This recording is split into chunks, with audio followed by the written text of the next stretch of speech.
Setelah kita mengerjakan semua karena Allah itu, dan Allah berikan apa yang dijanjikan tadi. Ya Allah, saya ingin mudah bekerja, bismillahirrahmanirrahim, ternyata diberikan. Ya Allah, besok saya ingin ujian, bismillahirrahmanirrahim, ternyata lulus. Ya Allah, besok saya akan lamaran, bismillahirrahmanirrahim, diterima lamarannya. Ya Allah, besok saya akan menikah, bismillahirrahmanirrahim, lancar akadnya. Lantas apa yang harus kita lakukan setelah Allah berikan semua itu untuk bisa mengabadikan nikmat yang diberikan tadi atau bertambah dari yang Assalamualaikum warahmatullahi wabarakatuh.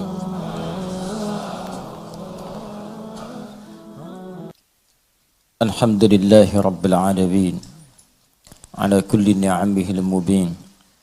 Wassalatu wassalamu ala rasulillahi sayyidil anbiya'i wal mursalin nabiyyina Muhammadin wa ala alihi wa sahbihi wa ummatihi ila yaumiddin. Amma ba'd, fa ya ibadallah, usi nafsi wa iyyakum bitaqwallahi faqad faza al-muttaqun fala tamutunna illa wa antum muslimun. فقال تعالى مذكرا بذلك يا أيها الذين آمنوا اتقوا الله حق تقاته ولا تموتن إلا وأنتم مسلمون.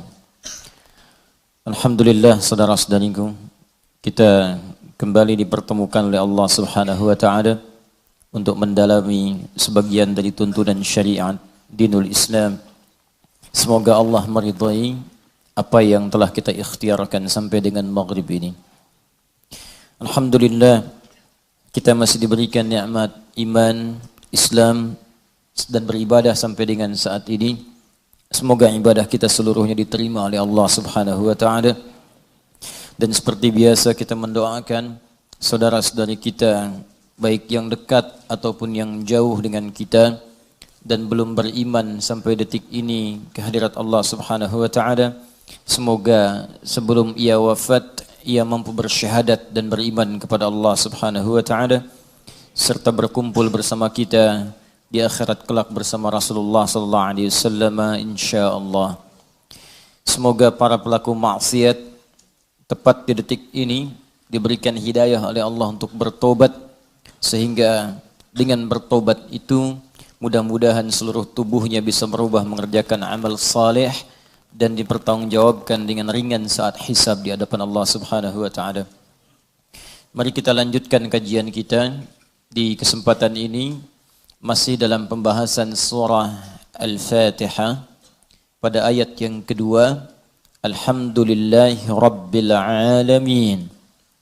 Sebelum sampai pada pemaknaan ayat ini, kita akan coba ingatkan kembali korelasi dengan ayat sebelumnya dan penamaan dengan surah Al-Fatihah. Seperti diketahui bahwa Al-Fatihah disebut dengan demikian mencakup beberapa makna yang sangat luas dan memiliki sifat yang istimewa. Al-Fatihah bisa berarti pembuka bila terkait dengan ayat-ayat Allah Subhanahu wa taala, maka ia dipahami sebagai pembuka dari firman Allah yang diturunkan pada Nabi Muhammad sallallahu alaihi wasallam sebagai mukjizat sekaligus wahyu yang menandai kerasulan Nabi Muhammad sallallahu alaihi wasallam.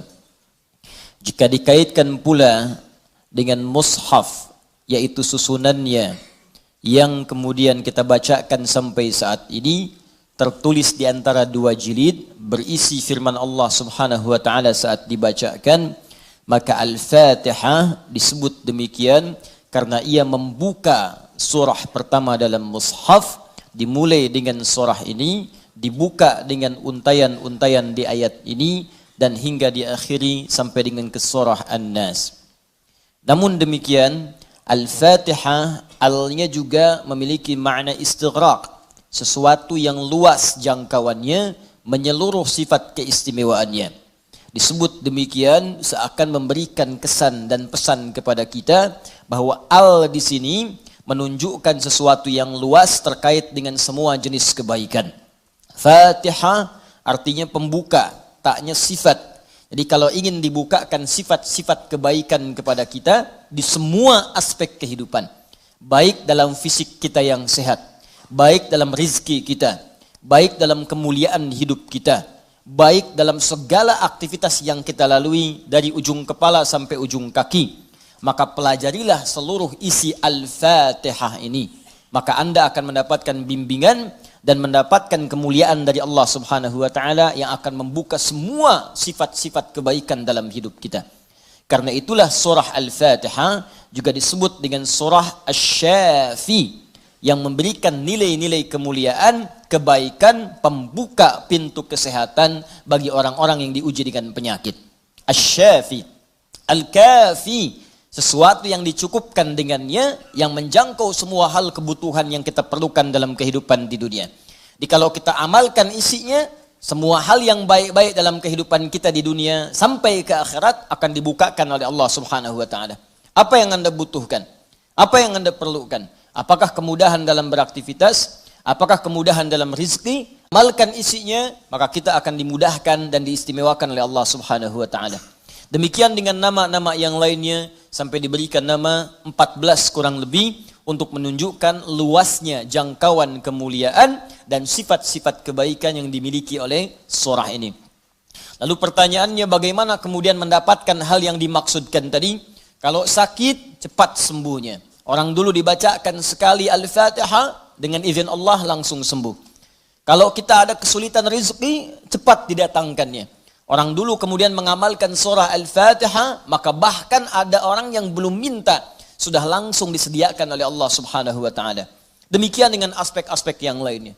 Karena itu penting bagi kita untuk mengetahui isi surah ini, kemudian mengamalkan kandungannya, tidak sekedar membacakannya, tapi tidak mengetahui isinya, tidak paham kemudian kandungannya, sehingga saat kita mengamalkan isinya, kita tidak disertai dengan pemahaman yang baik dan tidak merasakan bagaimana kemuliaan surah yang dimaksudkan. Yang paling berbahaya, dibaca iya tiap hari, tapi nggak diamalkan isinya, itu persoalannya. Berbahayanya bukan berbahaya dalam persoalan nggak dapat pahala, bukan. Sayang saja dibacakan tiap hari 17 kali, tapi tidak mendapatkan isinya. Kayak orang bekerja tapi nggak dapat gaji. Kerja tiap hari tapi akhir bulan nggak gajian gitu. Ya, Allah perintahkan kita untuk membacakannya 17 kali dalam sehari dan menjanjikan pada kita semua jenis kemudahan dan kebaikan dalam hidup.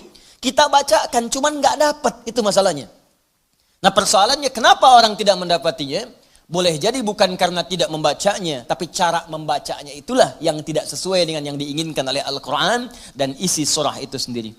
Karena itu coba kita gali bagaimana kemudian surah ini diurutkan ayat-ayatnya dan dijelaskan oleh Allah dengan untaian firman-Nya yang sangat luar biasa.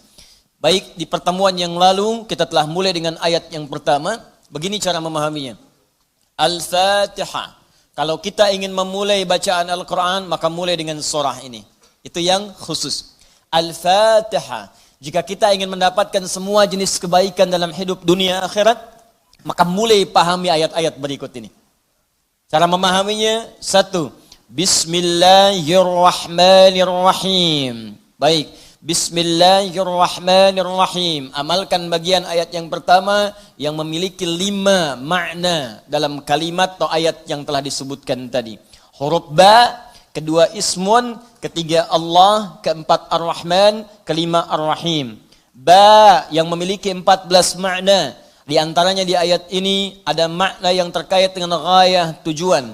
Ada ilsaq, sesuatu yang lekat sekali, dekat, tak terpisahkan.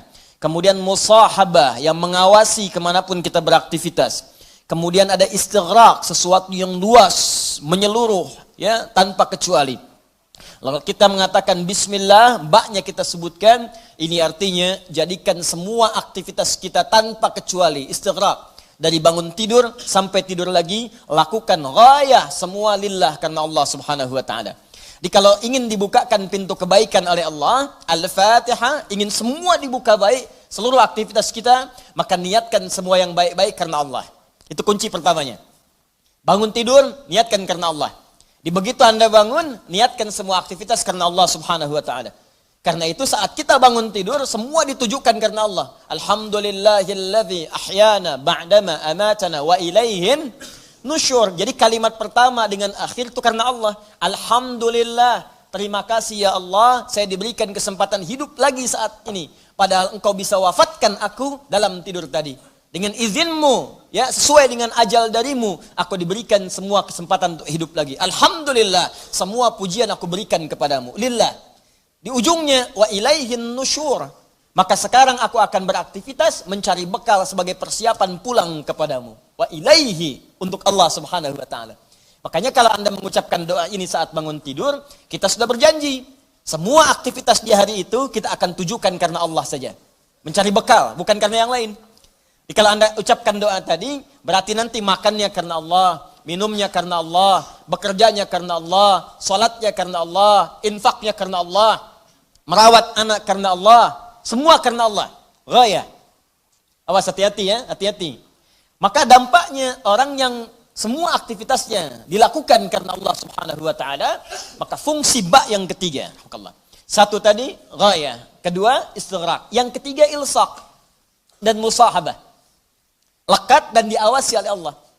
Kalau dulu kita contohkan orang yang meniatkan semua aktivitas karena Allah, maka yang kedua rumusnya, rasakan seakan-akan aktivitas itu diawasi oleh Allah Subhanahu wa taala dengan pengawasan yang lekat seperti lem yang menempel, yang menyatukan dua sisi.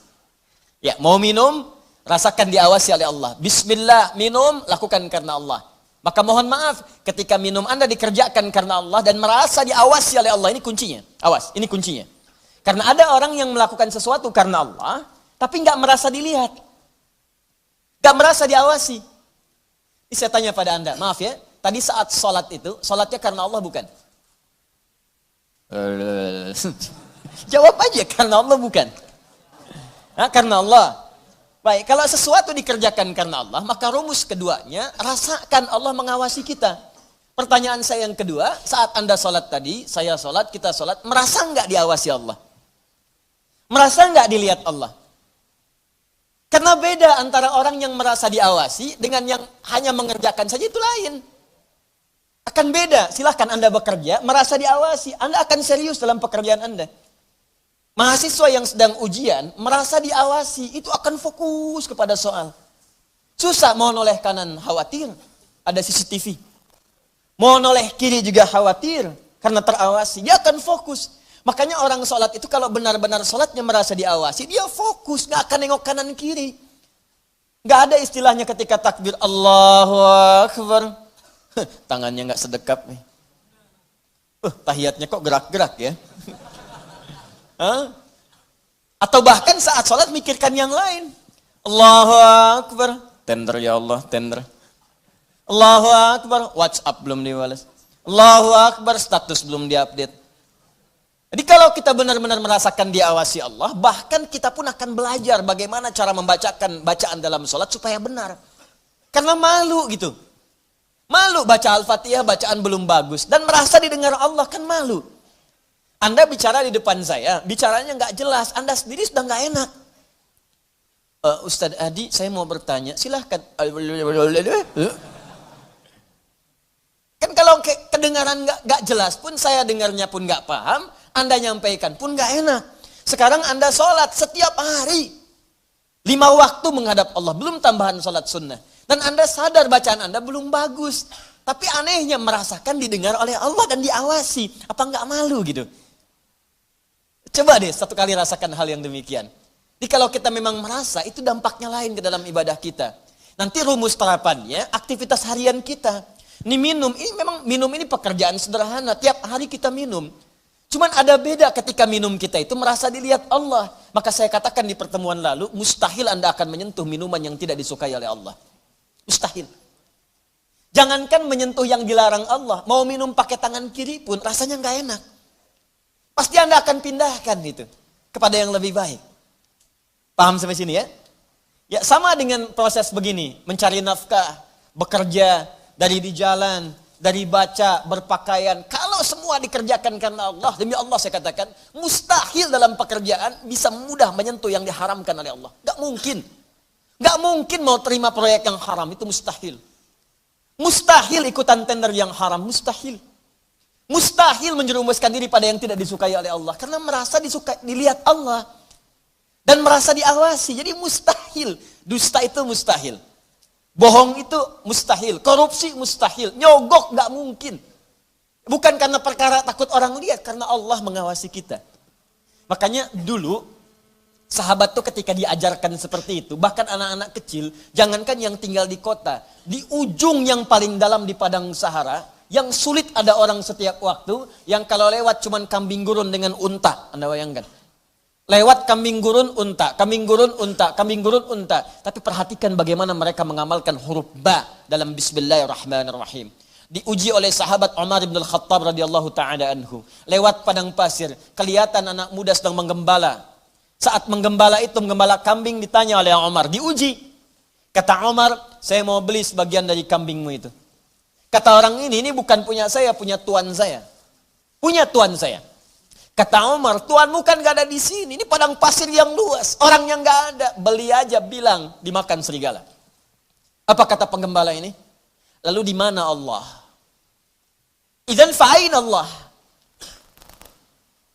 Bayangkan penggembala saja di padang pasir yang orang yang gak ada, yang gampang saja bilang ini dimakan serigala, dapat keuntungan banyak gitu. Ya, luar biasa. Yang dia katakan pertama kali bukan sekedar menolak, gak mau takut ketahuan sama tuan, takut ketahuan sama pemiliknya, takutnya tidak. Pertama kali jawaban yang keluar, idzan aina Allah. Lalu Allah di mana? Allah di mana? Demi Allah saya katakan hakul yakin kalau setiap muslim merasakan dalam dirinya bahwa dia diawasi oleh Allah Subhanahu wa taala, maka lurus, damai, tenang, tentram dan baik semua urusan kehidupan. Enggak ada penipuan dalam perdagangan, enggak ada penipuan dalam hal-hal interaksi kehidupan, tidak ada kecurangan, tidak ada keburukan, semua baik karena merasa dilihat oleh Allah Subhanahu wa taala. Itu baru huruf ba. Baru ba. Coba tiap hari kita baca itu. Satu huruf ini aja. Mohon maaf ya. Selama hidup kita udah diamalin belum? Satu huruf ini aja. Ayo suami sama istri. Berapa kali berkata hal-hal yang tidak tepat? Istri terhadap suami. Berapa kali menerangkan sesuatu yang tidak tepat? Anak pada orang tua. Orang tua kepada anak. Walaupun hal-hal yang ringan. Bapak mau permen, mau permen, mau permen. Nanti papa beliin satu truk. Kapan truknya datang? Ini huruf ba saja satu gitu. Anda menuntut banyak dari Allah, tapi Allah meminta kita mengamalkan satu huruf aja, kita nggak maksimal. Coba lihat tuntutan kita setiap hari. Ya Allah lancarkan usahaku, ya Allah luluskan dalam kuliahku, ya Allah mudahkan pernikahanku, ya Allah berkahi hartaku, ya Allah lancarkan pekerjaanku. Banyak yang diminta, sembuhkan aku. Kata Allah, aku berikan semuanya. Amalin satu aja huruf ba. Ba. Ketika benar mengerjakannya, ismun, bimakna sumuun, bimakna raf'un, terangkat, dimuliakan, ditinggikan. Ketika benar mengamalkannya, maka Allah akan berkenan meninggikan derajat kita, memuliakan kita pada semua aktivitas yang kita kerjakan dalam kehidupan kita. Syaratnya satu, kerjakan semua karena Allah Subhanahu wa taala. Allah sifatul uluhiyah wal ubudiyah, al-ma'budu bil haqqi awil haqqil ma'bud. Bukan sekedar menunjukkan aktivitas karena Allah saja, tapi lekatkan dua sifat saat mengerjakannya. Saya mau minum ya, saya ucapkan bismillah. Bukan sekedar merasakan Allah mengawasi kita saja, tapi rasakan yang mengawasi kita punya sifat uluhiyah, sifat ketuhanan. Ini Tuhan saya. Allah. Gambarannya begini, maaf ya, gambarannya begini. Pimpinan saja, pimpinan di kampus, rektor, mengawasi ujian Anda serius. Pimpinan di kantor, mudir, direktur utama, mengawasi Anda begitu serius. Pengawas saat Anda bekerja, maaf, di sekolah, di SD, di SMP, di SMA, ada pengawas, maka semua guru-guru serius. Semua serius. Sekarang, yang mengawasi kita bukan makhluk lagi. Pencipta rektor, pencipta direktur, pencipta kemudian pengawas, pencipta semuanya. Jauh di atas mereka semua.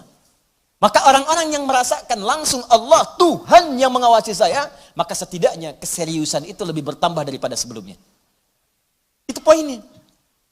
Dirasakan saat Anda mengerjakan sesuatu, langsung Allah yang mengawasi saya nih, bukan yang lain. Di saat bekerja rasakan Allah yang mengawasi saya. Saya nggak peduli ada manajer, nggak ada direktur, terserah. Ada supervisor, tidak ada supervisor, terserah. Yang penting Allah mengawasi saya. Itu poin pertama. Awas, ini perkaranya ringan nih, ya. Kelihatannya sedikit kecil, ringan, tapi dampaknya besar si Allah Subhanahu wa taala. Jika benar kita mengerjakannya dengan menuhankan Allah dan merasakan pengawasan Allah Subhanahu wa taala, maka nanti lihat dua terakhir di bagian penutup ayat tadi. Yang kedua, sifat ubudiyah. Ini yang sering gagal di sini. Haqqul ma'bud wal ma'budu bil haqq. Yang berhak untuk disembah dan yang disembah dengan yang sebenar-benarnya. Saya jelaskan di pertemuan yang lalu. Ya, siapa dia? Allah. Sifat dari nama Allah yang kedua adalah sifat yang menjadikan semua aktivitas kita niatkan sebagai ibadah karena Allah yang dipertuhankan tadi. Jadi kalau mau minum, bukan sekedar minum. Niatkan karena Allah sebagai ibadah. Kalau mau makan, niatkan karena Allah sebagai ibadah. Mau berpakaian, niatkan karena Allah sebagai ibadah.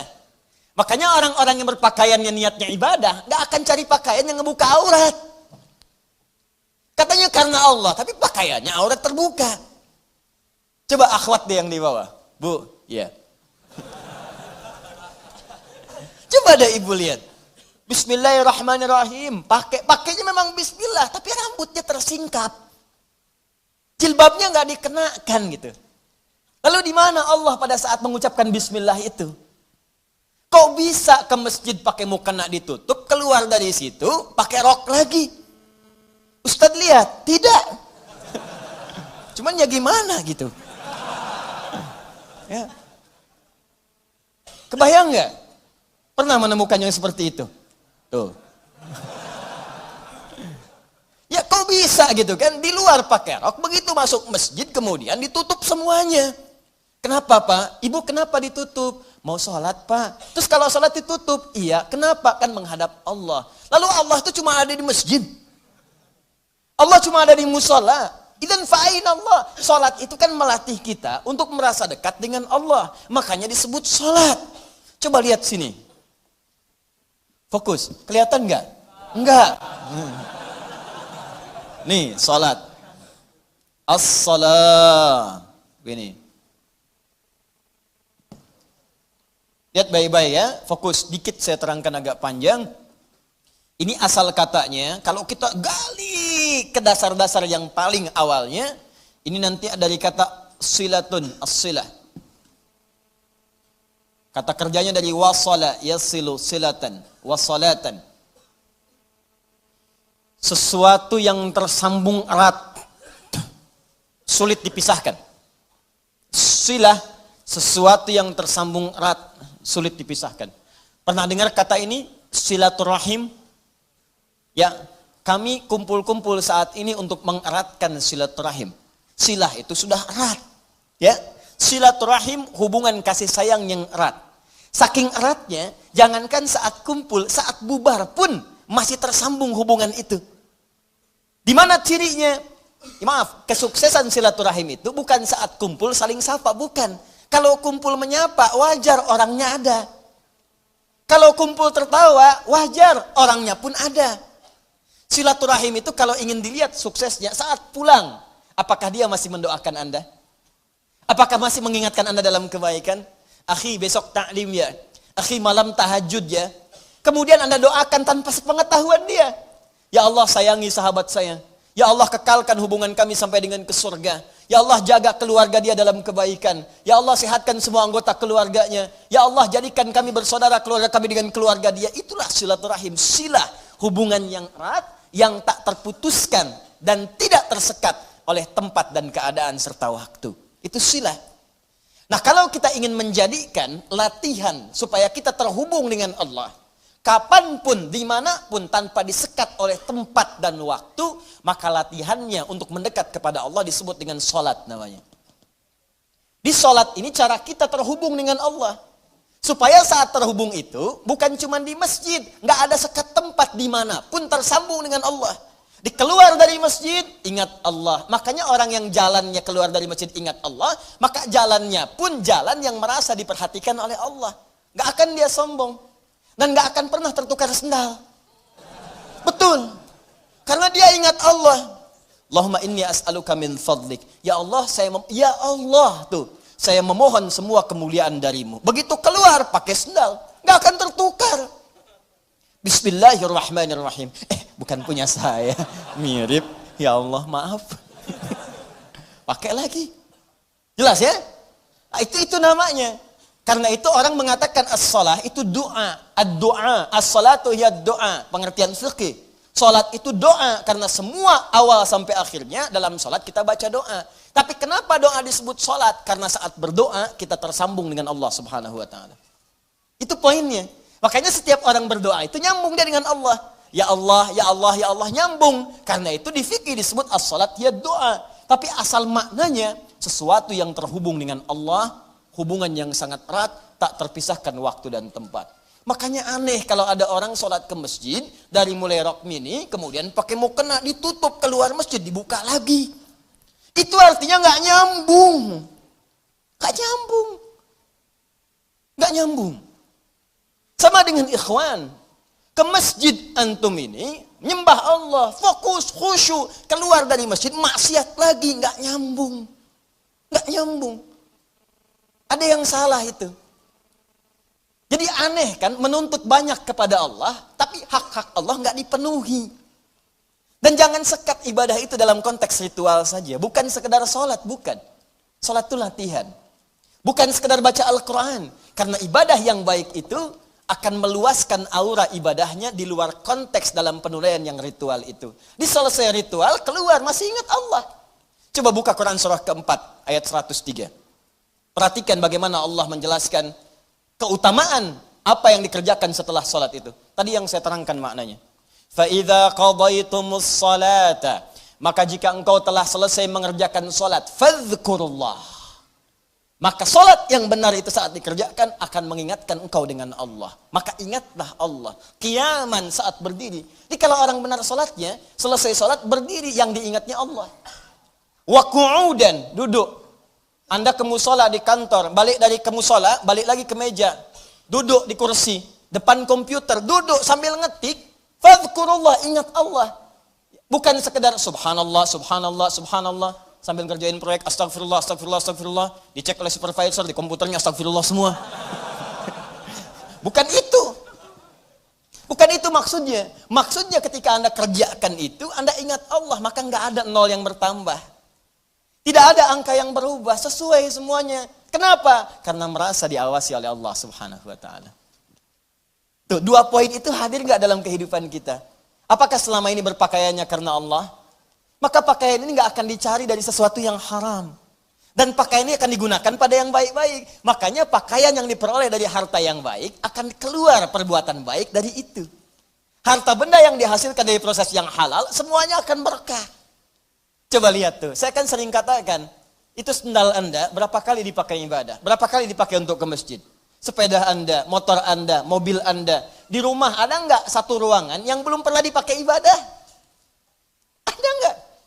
Coba cek, cari ya satu ruangan di rumah yang di situ nggak pernah dipakai ibadah, cari. Mulai sekarang pulang pakai dulu di situ. Khawatirnya saat dihisab itu nggak ada nilainya. Cuma jadi gudang. Jadi gudang. Masya Allah. Koper ditaruh di situ, kopernya pernah umrah tapi nggak pernah dipakai ibadah di situ. Ya. Ini sederhana teman-teman sekalian, tapi ini syarat mutlak untuk mendapatkan apa yang tadi kita inginkan. Al-Fatihah. Al-Fatihah. Ba-nya disertai dengan sifat uluhiyah dan sifat ubudiyah. Kalau benar semua itu dikerjakan, maka ditutup dengan kalimat Ar-Rahmanir Rahim. Makanya Ar-Rahmanir Rahim harakatnya kasrah ikut kepada Allahnya, sifatnya. Silakan cek. Bismillahirrahmanirrahim. Gak ada A, gak ada U. I. Silakan lihat. Bismillahirrahmanirrahim. Ada? Hah? Ar-Rahman itu na'at. Awas, na'at kepada sifat sebelumnya man'ut Allah. Di ilmu nahwu sifat mausuf na'at man'ut. Siapa yang disifati? Allah. Siapa yang diman'uti? Allah. Di na'atnya Ar-Rahman. Sifatnya Ar-Rahman, mausufnya Allah. Dan sifat mausuf enggak terpisahkan. Paham? Tidak. Nggak bisa dipisahkan. Yang disifati dengan sifatnya. Yang disifati itu Allah. Sifatnya Ar-Rahman. Plus Ar-Rahim. Sifat dengan yang disifati nggak bisa dipisahkan. Sifat Ar-Rahman nggak terpisahkan dengan Allah. Jadi kalau ingin mendapatkan sifat Rahman, maka amalkan sifat dalam lafaz Allah yang tadi disebutkan. Ingin mendapatkan kemuliaan dalam Rahman, maka amalkan dua sifat yang melekat pada kalimat Allah. Uluhiyah, kemudian ubudiyah. Pertuhankan Allah dan lakukan semua pekerjaan sebagai ibadah. Maka semua urusan dunia yang baik-baik Allah buka. Sifat Allah yang memberikan semua kemuliaan dunia disebut dengan Rahman. Nanti semua yang kita kerjakan karena ibadah punya bekal akhirat.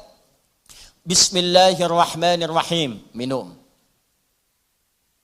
Alhamdulillah. Contoh. Nah, dituliskan ini. Karena diucapkan Bismillahirrahmanirrahim, ada kemudahan, berkah, memberikan kekuatan dunia. Tapi poin terbesarnya, begitu disebutkan Bismillahirrahmanirrahim, dituliskan pahala akhiratnya. 10 poin. Maka saat pulang ke akhirat nanti, dibukalah semua hasil pekerjaan dunia kita yang jadi ibadah. Sifat Allah yang memberikan kepada kita balasan dari akhir pahala tadi, disebut dengan Rahim namanya. Makanya semua pekerjaan yang tidak disebutkan nama Allah di dalamnya, maka dia kehilangan poin pahalanya. Sifat rahim tidak akan pernah diberikan pada hamba yang tidak mendulang pahala dalam beraktivitas saat di dunia. Jelas sampai sini? Nah, karena itu tolong jangan sampai dunianya banyak, akhiratnya nestapa nanti. Jangan sampai dunianya kaya, akhiratnya fakir. Coba saya tanya deh di sini. Pilih mana? Kaya dunia, fakir akhirat, atau fakir dunia, kaya akhirat? Benar. Benar, cepat. Perwakilan ibu-ibu. Biasanya ibu-ibu lebih cepat. Bu, ada saingan di sini. Ya kaya dunia, kaya akhirat. Rabbana atina fid dunya wa fil akhirati wa qina adzabannar. Itu poinnya. Jadi kerjakan semua karena Allah. Ini kelihatan ringan, tapi kalau diamalkan akan ada perbedaan dalam kualitas kehidupan kita. Sekarang bagian yang pentingnya, ini yang kita sambungkan ke ayat yang kedua. Setelah kita mengerjakan semua karena Allah itu, dan Allah berikan apa yang dijanjikan tadi. Ya Allah, saya ingin mudah bekerja. Bismillahirrahmanirrahim. Ternyata diberikan. Ya Allah, besok saya ingin ujian. Bismillahirrahmanirrahim. Ternyata lulus. Ya Allah, besok saya akan lamaran. Bismillahirrahmanirrahim. Diterima lamarannya. Ya Allah, besok saya akan menikah. Bismillahirrahmanirrahim. Lancar akadnya. Lantas apa yang harus kita lakukan setelah Allah berikan semua itu untuk bisa mengabadikan nikmat yang diberikan tadi atau bertambah dari yang sebelumnya? Maka itu yang akan kita bahas setelah menunaikan salat Isya nanti pada ayat yang kedua. Alhamdulillahi Rabbil Alamin. Orang yang menjadikan aktivitasnya semua karena Allah, ditujukan karena Allah, maka dalam mengerjakannya dia akan menerapkan dua sifat yang melekat pada nama Allah Subhanahu wa taala. Pertama adalah sifat uluhiyahnya. Rasakan saat mengerjakan itu diawasi oleh Allah Subhanahu wa taala sebagai Tuhan yang menciptakan kita dan akan yang menanyai kita di hari kiamat saat kita kembali kepadanya. Yang kedua, sifat ubudiyah kita kepada Allah. Jadikan pekerjaan kita itu sebagai ibadah karena Allah Subhanahu wa taala. Bukan sekedar salatnya, bukan sekedar puasa dan bacaan Al-Qur'annya, tapi semua aktivitas yang kita kerjakan dari bangun tidur sampai kita tidur kembali. Jika semua itu dikerjakan karena Allah, maka Allah akan mengangkat derajat kita, memuliakan kita, dan meliputkan pada diri kita semua jenis-jenis kebaikan.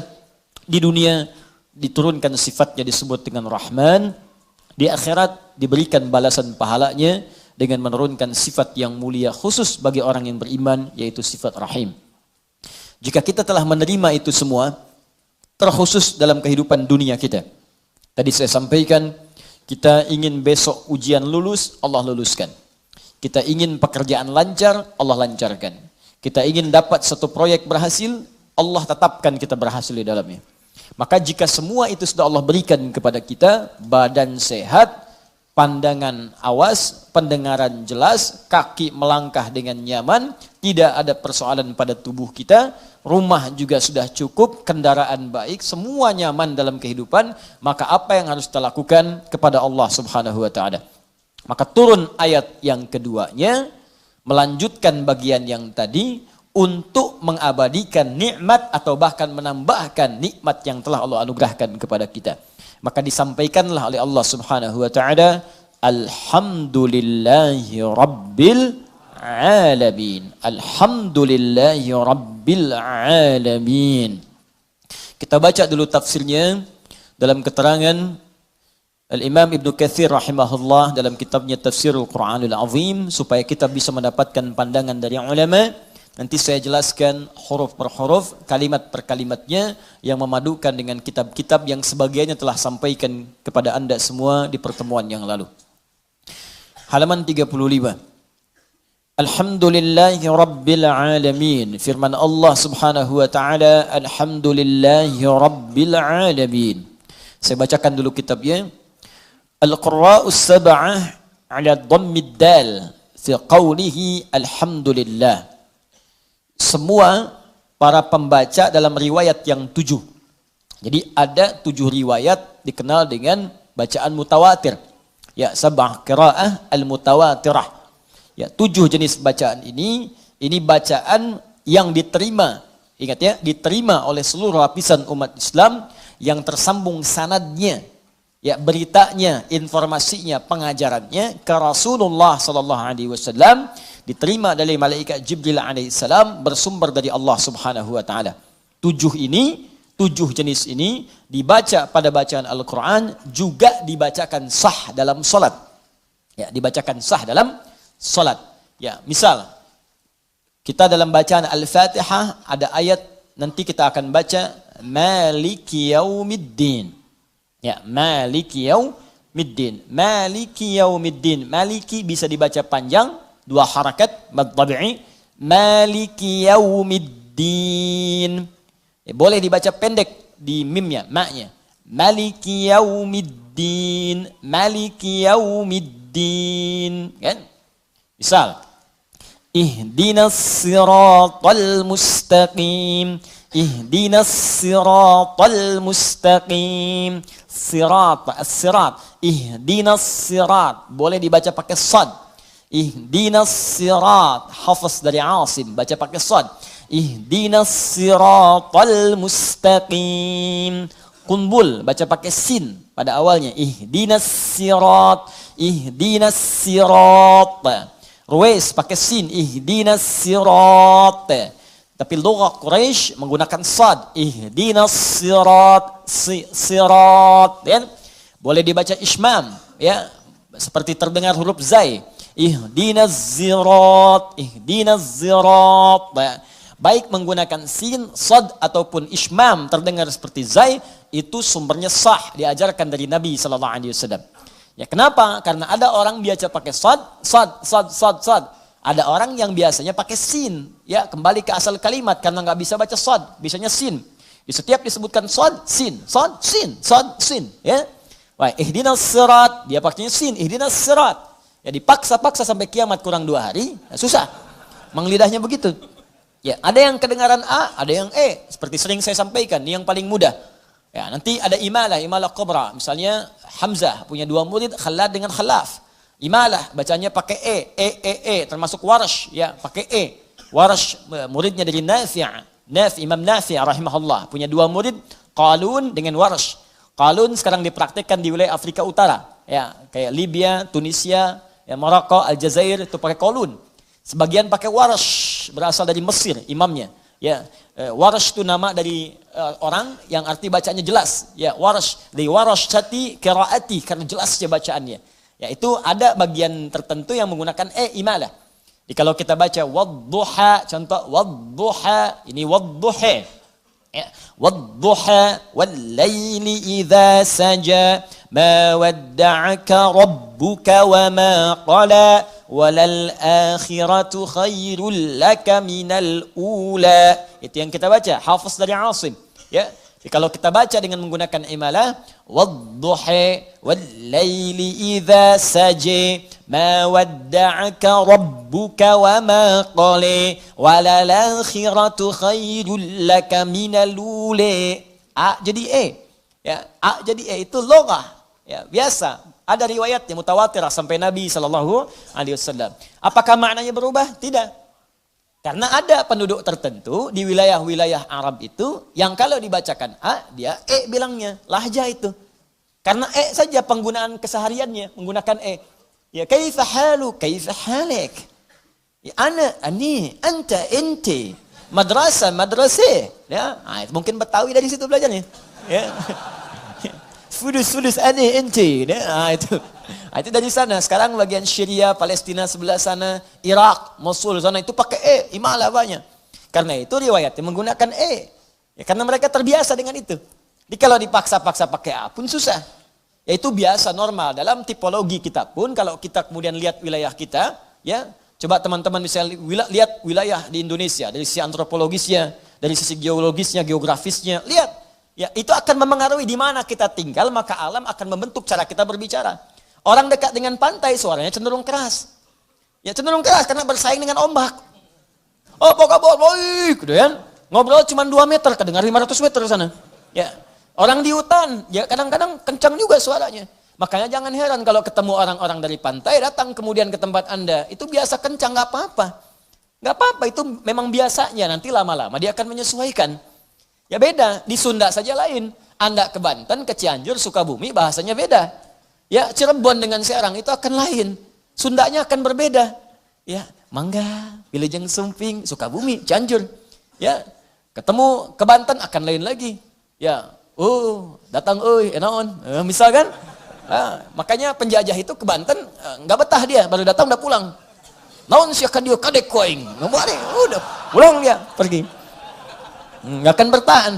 Ya beda kalau ke daerah-daerah lain akan agak beda gitu kan. Nah, jadi itu biasa. Nah, A dengan E juga ditemukan. Misal saudara kita yang di Medan ke E-nya itu kan fasih, terlihat jelas.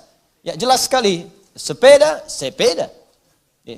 Ayo kita main ke Bandung. Bandung, nanti kamu berhenti di terminal Cicaheum. Cicaheum. Ya, itu biasa. Tapi kan sepeda dengan sepeda barangnya sama. Ya kan? Beli sepeda. Oh ini sepeda, bukan sepeda. Barangnya sama, bungkus, jadi ya sama wadduha dengan wadduha, bacaannya berbeda tapi maknanya sama. Nah ini boleh dibaca dalam salat juga tapi menyesuaikan dengan bacaan masyhur di penduduknya. Jangan karena ingin menunjukkan saya baru tahu qiraat, saya hafal qiraat sab'ah dibaca depan orang yang enggak biasa, itu cari masalah. Cari masalah, datang ke Bekasi, pulang dari Mekah saya belajar, saya udah hafal nih Warsh, Masya Allah, praktek di Bekasi. Wadduha. Ketawa orang belakang. Anda dibilang salah ini imam bid'ah kadang keluar. Ya. Paham ya? Taib. Jadi al-qira'us sab'a 'ala dhammid dal. Bacaan di qira'ah sab'ah semua para pembacanya itu mendhammahkan huruf dal di alhamdu. Ya, alhamdu. Ya, saya hapus dulu ya. Bismillah. Hapus dengan menggunakan bismillah. Allahumma shalli ala Muhammad. Udah 5 tahun kajian di sini nih. Datang, angin, nulis, ngapus. Luar biasa. Jamaah datang, ngelihat masuk surga enak banget. Ya Allah. Tulis dulu ya. Ya kita ganti pakai tulis.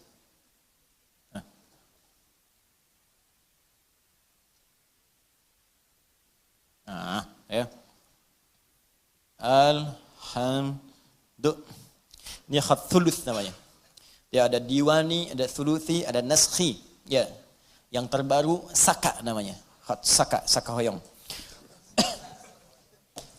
Baik, yang pertama al-qira'us sab'a 'ala dhammid dal fi qawlihi alhamdulillah. Al-qira'us sab'a semua bacaan yang 7 itu kemudian menggunakan dhammah, ini harakatnya, dhammah rafa' dal pada huruf dal. Dibacaannya alhamdulillah. Ya, kalau saya sempurnakan, coba tambahkan dulu untuk nasakh ya supaya bisa mudah dibaca. Alhamdulillahi rabbil alamin. Ya. Alhamdulillah. Rabbil alamin. Ya. Perhatikan sini. Yang pertama pakai dhammah. Ini yang dibaca dalam salat, di luar salat seperti kita baca mushaf Al-Quran atau sedang murajaah Al-Fatihah. Dibacaannya alhamdu, bukan alhamda pakai fathah atau alhamdi pakai kasrah. Ya, apa bacanya? Alhamdu pakai dhammah. Jadi kalau dibaca dalam salat jangan baca menggunakan fathah alhamda atau kasrah alhamdi, tidak. Baca menggunakan dhamma. Alhamdulillah. Huwa mubtada'un wa khabarun. Huwa mubtada'un wa khabar. Di hukum i'rabnya, di gramatikal bahasa Arab, alhamdu itu mubtada. Mana khabarnya? Lillahi rabbil alamin. Alhamdu. Apa mubtada? Apa khabar? Nah, ini yang berdampak nanti pada pemaknaan. Ya, berdampak pada pemaknaan. Mubtada itu dalam kaidah bahasa disebut dengan setiap kata berada di awal kalimat. Wah, setiap kata berada di awal kalimat mubtada.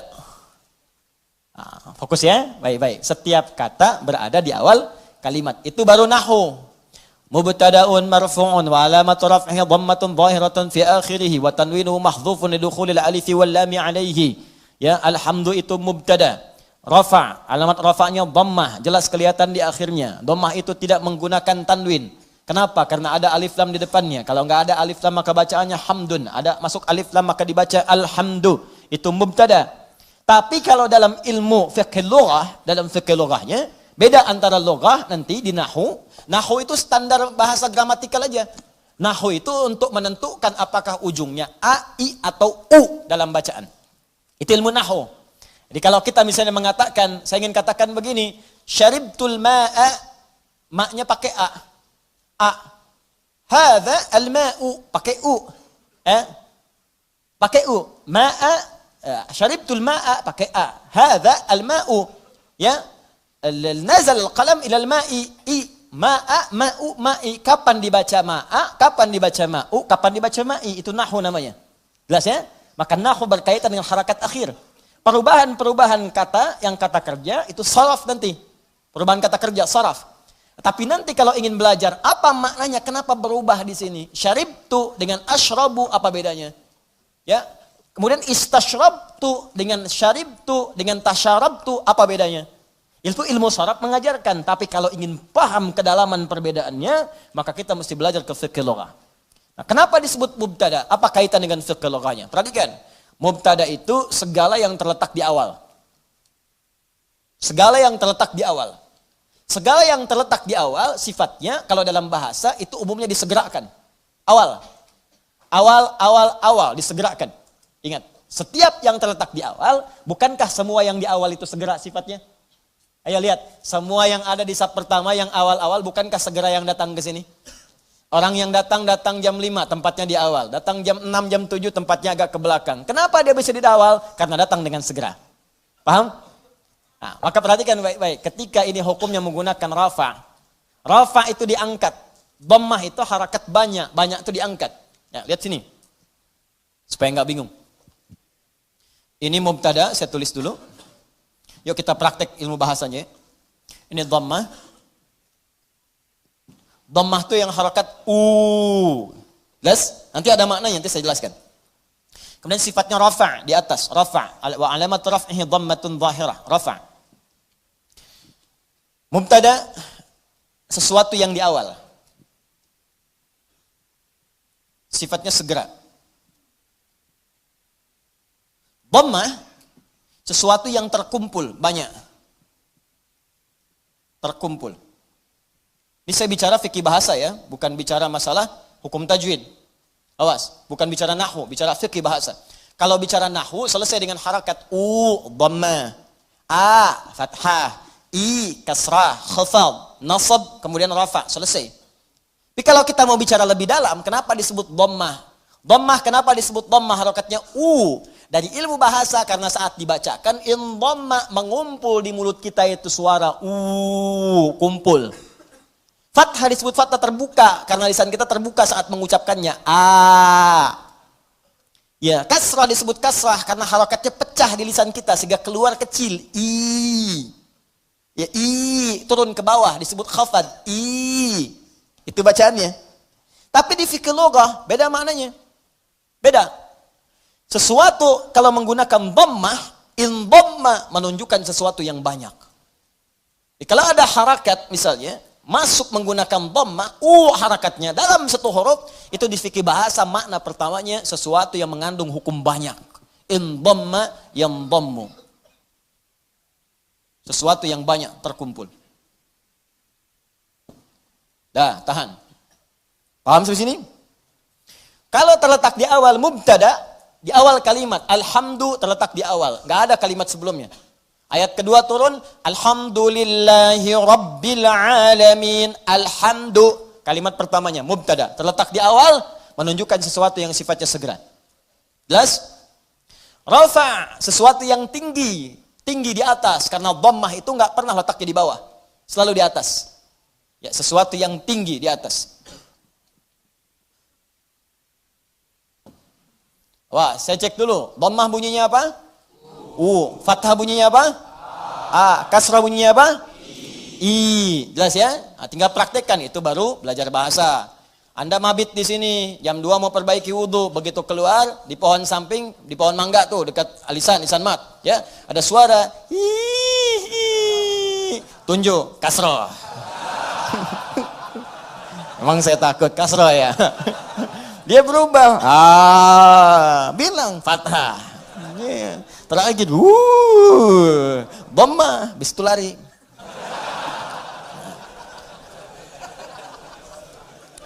Dah, paham? Nah, sekarang lihat, sekarang kita praktekkan tafsirnya. Ketika menggunakan dhammah disebut dengan mubtada, perhatikan, alhamdu, sifatnya mubtada, hukumnya disegerakan. Maka kalau Anda sudah mendapatkan nikmat dari Allah Subhanahu wa taala, Rahman, nikmat sehat, nikmat rizki, harta benda, nikmat keluarga, nikmat kenyamanan hidup, maka bersegeralah untuk memuji Allah Subhanahu wa taala. Syukur kepadanya. Maka Anda ucapkan alhamdu. Sifatnya disegerakan untuk kita menjadikan sifat syukur kita kepada Allah setelah menerima nikmat. Ini hukum umum. Bukankah Anda kalau saya berikan sesuatu, Anda seketika mengucapkan ucapan? Apa ucapannya? Terima kasih. Ya, saya berikan sesuatu, Anda ucapkan pada saya apa? Terima kasih. Ya kan? Anda terima, Anda ucapkan, saya kasih, Anda terima. Begitu saya berikan, terima kasih. Ya kan?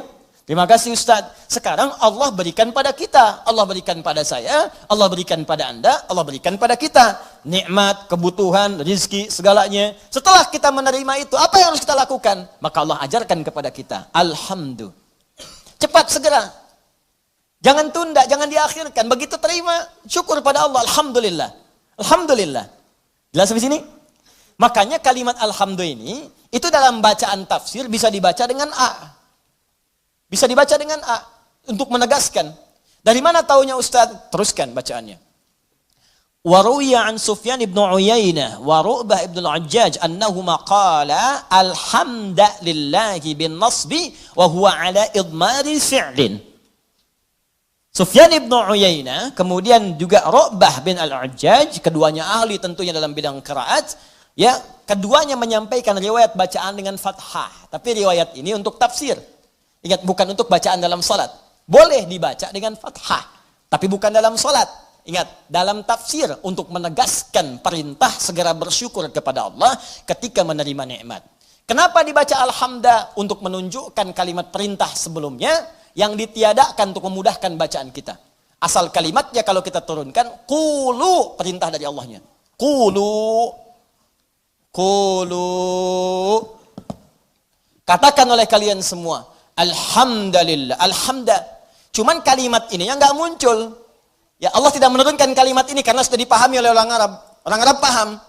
Dari mana pahamnya? Karena menggunakan dhammah. Dhammah ini sifat segera. Jadi sifat segera itu nggak dikasih tahu pun sudah paham, harus segera bersyukur. Cuman kita ini yang bukan orang Arab kadang nggak ngerti kenapa mesti dhammah. Maka dijelaskan oleh dua ulama tadi. Kenapa pakai dhammah? Karena asal perintah itu untuk bersyukur sifatnya perintah. Kalau mau dimunculkan dalam tafsir ada kalimat sebelumnya qulu. Kalau dapat anugerah dari Allah cepat minimal katakan, cepat syukuri. Kalau orang Arab gak perlu itu lagi. Makanya ketika Quran diturunkan dengan bahasa Arab tidak menggunakan kata qulu lagi. Saking pahamnya orang Arab dengan itu. Cukup dengan kalimat alhamdulillahi rabbil alamin. Paham? Maka kalimat yang pertama, ini perintah dari Allah Subhanahu wa taala, kalau sudah mendapatkan nikmat yang tadi, nikmat diberi, nikmat sehat, nikmat rizki, nikmat macam-macam, maka adab yang pertama dari kita terhadap Allah Subhanahu wa taala, berterima kasihlah kepada Allah Subhanahu wa taala dengan semua nikmat yang telah diberikan itu. Kalimat pertama yang kita ucapkan, segera bersyukur kepada Allah dengan kalimat alhamdulillahi rabbil alamin. Maka kalau ada sesuatu kita dapatkan, adab yang pertama, saya tulis ya, adabnya nanti ada 3. 1, ucapkan kalimat tahmid. Awas, nanti ada kaitan nih dengan penambahan nikmat. Anak lulus ujian, alhamdulillahi rabbil alamin. Ya, proyek dapat, alhamdulillahi rabbil alamin. Ya, dapat tempat pertama, alhamdulillahi rabbil alamin. Dagangan habis di luar dagangan habis, alhamdulillahi rabbil alamin. Ya, ta'lim lancar, alhamdulillahi rabbil alamin. Dapat traktiran teman, alhamdulillahi rabbil alamin. Dapat tumpangan pulang, alhamdulillahi rabbil alamin. Alhamdulillah. Adab yang pertama. Jadi sudah adab, antum aja manusia ngasih langsung terima kasih. Masa Allah ngasih tiap hari kita ucapkan alhamdulillah. Itu adab pertama. Awas, hati-hati, nanti kalimat ini ringan diucapkan tapi dampaknya besar. Kita akan lihat nanti korelasi dengan ayat yang selanjutnya. Pelan-pelan sebentar di sini. Paham sampai sini? Baik, jadi pertama saya ulangi lagi. Saat kita kemudian mendapatkan semua anugerah dari Allah berupa nilai-nilai kebaikan, maka adab yang pertama bersyukurlah kepada Allah dengan mengucapkan apa? Alhamdulillahi rabbil alamin. Baik, adab yang kedua. Fokus. Perhatikan baik-baik. Bukankah di kalimat alhamdu ini ada alif lam? Ingat ya, ada apa? Alif lam. Saya sering katakan kepada kita semuanya, pada diri saya, pada Anda, pada kita semua. Alif lam pada umumnya terbagi 2 bagian, 2 fungsi. Masih ingat? 1, ma'rifah. Lam ta'rif. Menunjukkan sesuatu yang khusus. Yang kedua, istighraq. Ya, alif lam al-istighraq. Menunjukkan sesuatu yang sifatnya luas, menyeluruh. Semua, segala, tanpa kecuali. Ta'rif, qalamun, spidol, pena, pulpen, qalamun, al-qalam, yang ini bukan yang lain. Sabburatun, papan tulis. As-sabburah, papan tulis yang ini khusus, bukan yang lain. Sayyaratun, mobil, banyak di luar kendaraan. As-sayyarah, pakai alif lam, yang itu bukan yang lain. Salatun, umum, salat, gimana aja, mau cepat, mau lambat, bebas. As-salat, salatnya khusus, ada aturannya, ada ketentuannya, nggak bisa sembarangan. Nah, itu baru tahu alif lam ma'rifah saja. Kalau kita bisa baca Al-Quran dengan benar, kita paham. Kenapa kalimat salat dalam Al-Quran yang bermakna ibadah, dari takbir sampai salam, semua kalimatnya pakai alif lam. Kalau nggak pakai domir di akhirnya atau idhofah, pakai alif lam. Coba kalimat salat pertama Al-Baqarah ayat 3. Alladzina yu'minuna bil ghaibi wa yuqimunas shalah. 43 wa aqimus salata wa atuz zakah wa aqimus salat. 45 wasta'inu bis sabri was salat. 153 ya ayyuhalladzina amanu ista'inu bis sabri was salat. 238 hafizu 'alas salawati was salatil wusta. Tadi dibacakan dalam salat Isya, Quran surat 17 ayat 78. Aqimis salata liduluki syamsi ila ghasaqil laili wa qur'anal fajr. Quran surah 29 ayat ke-45. Utlu ma uhiya ilaika minal kitab wa aqimis shalah. Selalu pakai alif lam yang bermakna salat, ibadah. Kenapa menggunakan alif lam? Ingin memberi pesan kepada kita, kalau salat jangan sembarangan. Jangan semaunya. Asal salat.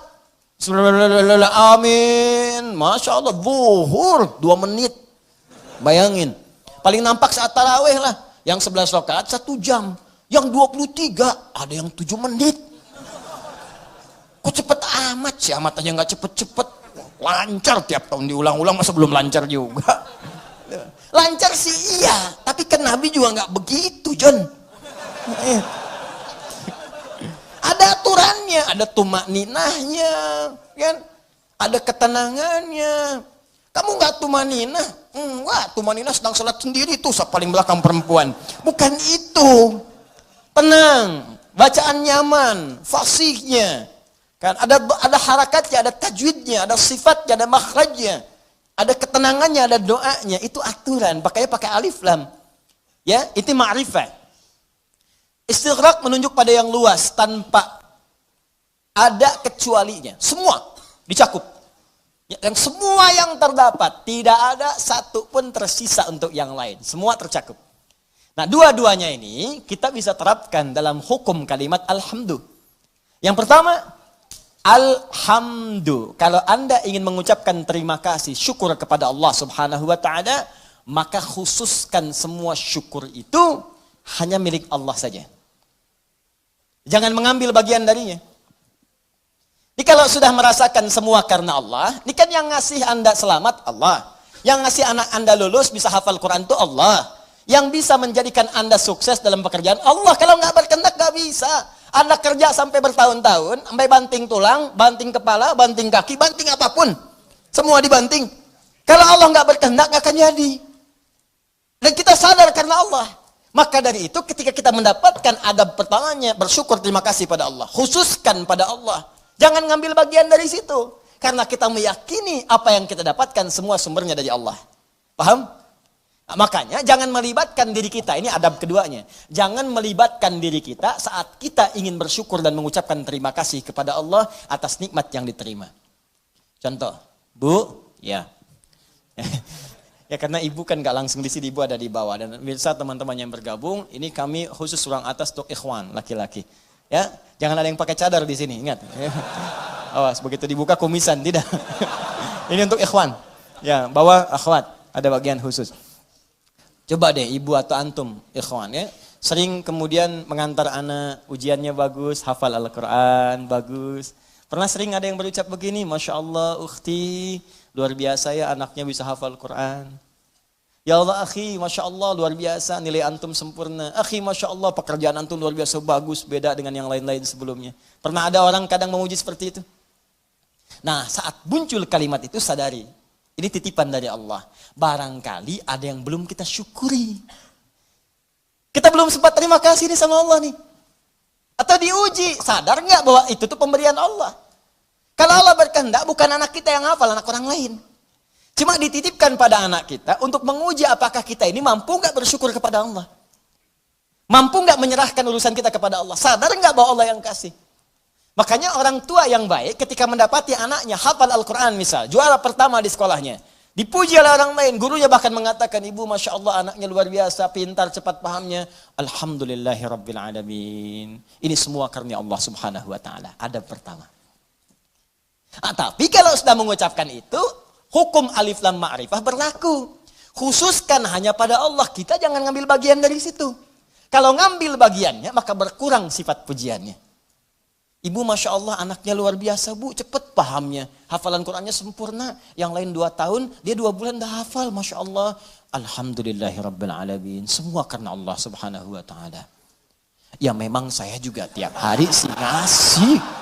Saya dampingi, terus malam didoain. Cek tahajud, sujud. Kalau cek mau bisa begitu. Habis tuh. Jelas ya? Nah, jadi jangan ambil bagian dari situ. Jadi kalau sudah al pakai alif lam nggak ada walaupun meskipun walau demikian itu hilang. Ya, ada ikhwan misalnya kadar Allah sakit di rumah sakit. Hari pertama udah lebih baik, ditanya sering lupa nih kalimat begini. Gimana akhi? Alhamdulillah lebih baik ya walaupun udah nggak usah. Ya walaupun sedikit lagi udah nggak usah pakai walaupun meskipun walaupun walau demikian itu udah hilang. Karena udah ada alif lam. Jelas ya? Udah ada alif lam. Ini tuh kayak sederhana beneran deh. Bener saya serius. Ya, ba satu huruf cuman maknanya dalam. Alif lam. Ya, alif lam cuman al dibacanya. Tiap hari al itu banyak, tapi yang ini tuh beda dengan yang lain. Anda boleh gunakan al pada yang lain, tapi al melekat pada alhamdulillah beda. Lain dengan al pukat, lain dengan al kalin, lain dengan al yang lainnya. Beda. Jadi al di sini khusus ketika disebutkan al di sini, lekatkan semuanya karena Allah. Gak usah campuri pakai yang lain-lain. Makanya setan itu sering menggerakkan di hati kita pada sisi nafsu. Supaya itu dikurangi. Jadi nilai pahalanya berkurang. Bukan cuma nilai pahala, nanti saya sebutkan kalimat yang lainnya. Begitu nanti yang ini sempurna, turun nanti pernyataan dari Allah Subhanahu Wa Ta'ala. Begitu benar, akan datang lagi yang lebih besar dibanding yang sebelumnya. Datang, meningkat lagi. Ini yang paling dahsyat. Tapi hukum yang kedua ini mesti berlaku. Jadi begitu ada pujian, ada apapun, ucapkan apa? Alhamdulillahirrabbilalamin. Tutup bagian diri kita yang ingin maju ke depan. Sudah. Tapi Kenapa tapi Pak? Tapi semua ini dari Allah. Tidak ada peran saya sedikit pun di sini. Jelas sampai sini? Taib. Dan berlaku yang kedua yaitu istighraq pada semua jenis kenikmatan yang kita raih. Ya, awas hati-hati, jangan cuma di satu sisi saja. Awas hati-hati, hati-hati. Lupa kita itu. Dapat yang terasa materi, alhamdulillah. Iya. Alhamdulillah. Dapat proyek, dapat promosi, alhamdulillah. Keturunan, alhamdulillah. Alhamdulillah. Tapi lupa. Bukankah mata ini kadang dirawat oleh Allah untuk tidak sakit? Berapa kali bersyukur dengan nikmat mata ini? Berapa kali bersyukur dengan nikmat telinga yang jelas terdengar? Berapa kali bersyukur dengan nikmat kaki yang bisa melangkah? Anda berharap-harap hebat dapat proyek segala rupa, diuji oleh Allah, sakit kaki aja, nggak bisa berangkat kerja, hilang tuh. Jutaan, ratusan ribu, sekian, sakit, hilang. Cuman kaki aja satu. Kena duri aja. Ya, tak, dah. Telinga nggak berfungsi sedikit, pusing, capek. Mata, kena gangguan. Proyek nggak bisa kelihatan, susah. Berapa kali kita bersyukur dengan semua nikmat ini? Kadang kita bersyukur dengan segala hal yang kita dambakan dan belum kita pegang. Tapi kita lupa dengan semua nikmat yang telah Allah anugerahkan pada kita dan melekat pada jasad kita. Maka dari itu dipaksa kita untuk mengucapkan kalimat ini setiap selesai salat. Supaya ingat banyak nikmat yang telah Allah berikan pada kita. Walaupun kita berharap-harap yang lain yang belum tentu kita butuhkan. Kalau bahasa yang lainnya mungkin, ini nikmat dah banyak yang kamu butuhkan, saya berikan. Itu aja belum disyukuri, kamu minta yang lain. Itu aja belum mampu nyukurin, kenapa minta yang lain? Yang belum tentu kita butuh, belum tentu kita perlukan. Makanya setelah kita subhanallah, subhanallah, subhanallah, subhanallah, ba'da salat apa yang diucapkan? Alhamdulillah, alhamdulillah, alhamdulillah, alhamdulillah, alhamdulillah. Supaya sadar telah banyak nikmat yang kita peroleh, yang kadang kita menuntut banyak hal yang belum tentu kita butuhkan, tapi kita telah mendapatkan limpahan rahmat yang telah kita perlukan selama hidup kita. Jelas? Nah, bagian terakhir, adab yang ketiga. Ini adab pertama, ucapkan tahmid. Ya, satu. Adab yang kedua, jangan mengambil bagian. Atau kita bisa tegaskan dengan kalimat, tujukan khusus kepada Allah. Khusus kepada Allah. Jadi jangan mengambil bagian dari tahmid kita itu. Saya naikkan ke atas sebagai adab kepada Allah. Dalam semua nikmat yang Allah berikan kepada kita. Baik terasa ataupun yang belum terasakan. Ya, yang terasa sifatnya ini. Yang kita dapati dalam kehidupan kita. Yang belum terasakan, yang kadang-kadang kita ikhtiar baru kita peroleh. Jangan bedakan semuanya. Semua setiap kita dapati, alhamdulillah. Makanya kalau berzikir pasca sholat, jangan cuma di lisan. Saat alhamdulillah itu, kaitkan dengan nikmat yang telah kita dapatkan.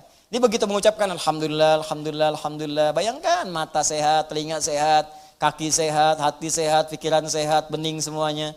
Ya, anak sehat, semua sehat, istri sehat, suami sehat. Alhamdulillah, alhamdulillah. Makanya bersyukurnya nikmat. Alhamdulillah. Tapi nggak ada yang nyampe ke hati gitu. Nggak ada yang nyampe. Coba deh ucapkan pelan-pelan. Alhamdulillah, alhamdulillah, alhamdulillah. Rasakan. Ini itu tenang ke hatinya itu. Enak gitu. Zikir yang terasa itu nikmat ke hatinya. Dan ada ketenangan dalam jiwa kita. Ada getaran. Ada getaran tersendiri. Enak rasanya itu. Ada sentuhan ke hati kita. Ya, sentuhlah ia tepat di hatimu. Maka ia akan jadi milikmu untuk selamanya. Ya, sentuh. Maka bacakan zikirmu dengan bahasa hatimu sehingga terjadi koneksi antara hati dengan lisanmu. Catat dul, mana dul? Bacakan. Alhamdulillah, alhamdulillah, alhamdulillah. Tenang. Ala bidzikrillahi tatma'innul. Yakinlah kalau zikirmu benar kepada Allah, hatimu akan tenang. Ala itu harful ikhbar wa taukid, menyampaikan sekaligus menekankan. Jadi kalau zikirnya hati belum tenang, berarti ada yang enggak benar zikirnya, ada yang belum tepat. Paham ya? Nah, itu dhammah banyak terkumpul. Banyak. Semua segala hanya milik Allah. Jadi semua punya Allah itu banyak. Jadi semua aktivitas kita yang kita dapatkan nikmatnya itu semua punya Allah. Banyak punya Allah nggak berkurang. Banyak. Banyak, banyak, banyak. Nah, yang terakhir Ingat baik-baik, kalimat alhamdulillah itu mengandung makna syukur. Syukur. Ya, kalau manusia berterima kasih, kalau kepada Allah kita bersyukur. Baik. Apa artinya syukur? Ya, syukur itu kalau mau dicatat boleh, kalau mau didengar, dihafalkan atau disimak kembali pun tidak ada masalah, yang penting paham. Paham maksudnya.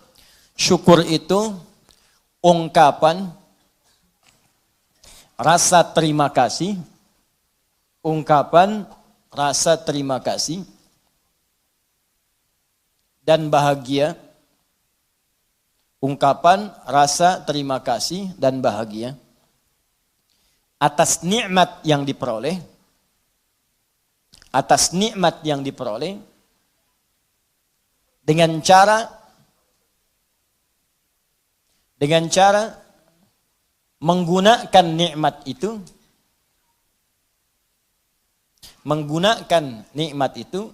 sesuai dengan ketentuan yang telah Allah tetapkan. Sesuai dengan ketentuan yang telah Allah tetapkan.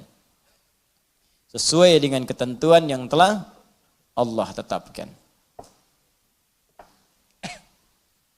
Sudah? Baik. Ungkapan terima kasih atau bahagia dan bahagia atas nikmat yang diperoleh dengan cara menggunakan nikmat itu sesuai dengan ketentuan yang telah Allah tetapkan.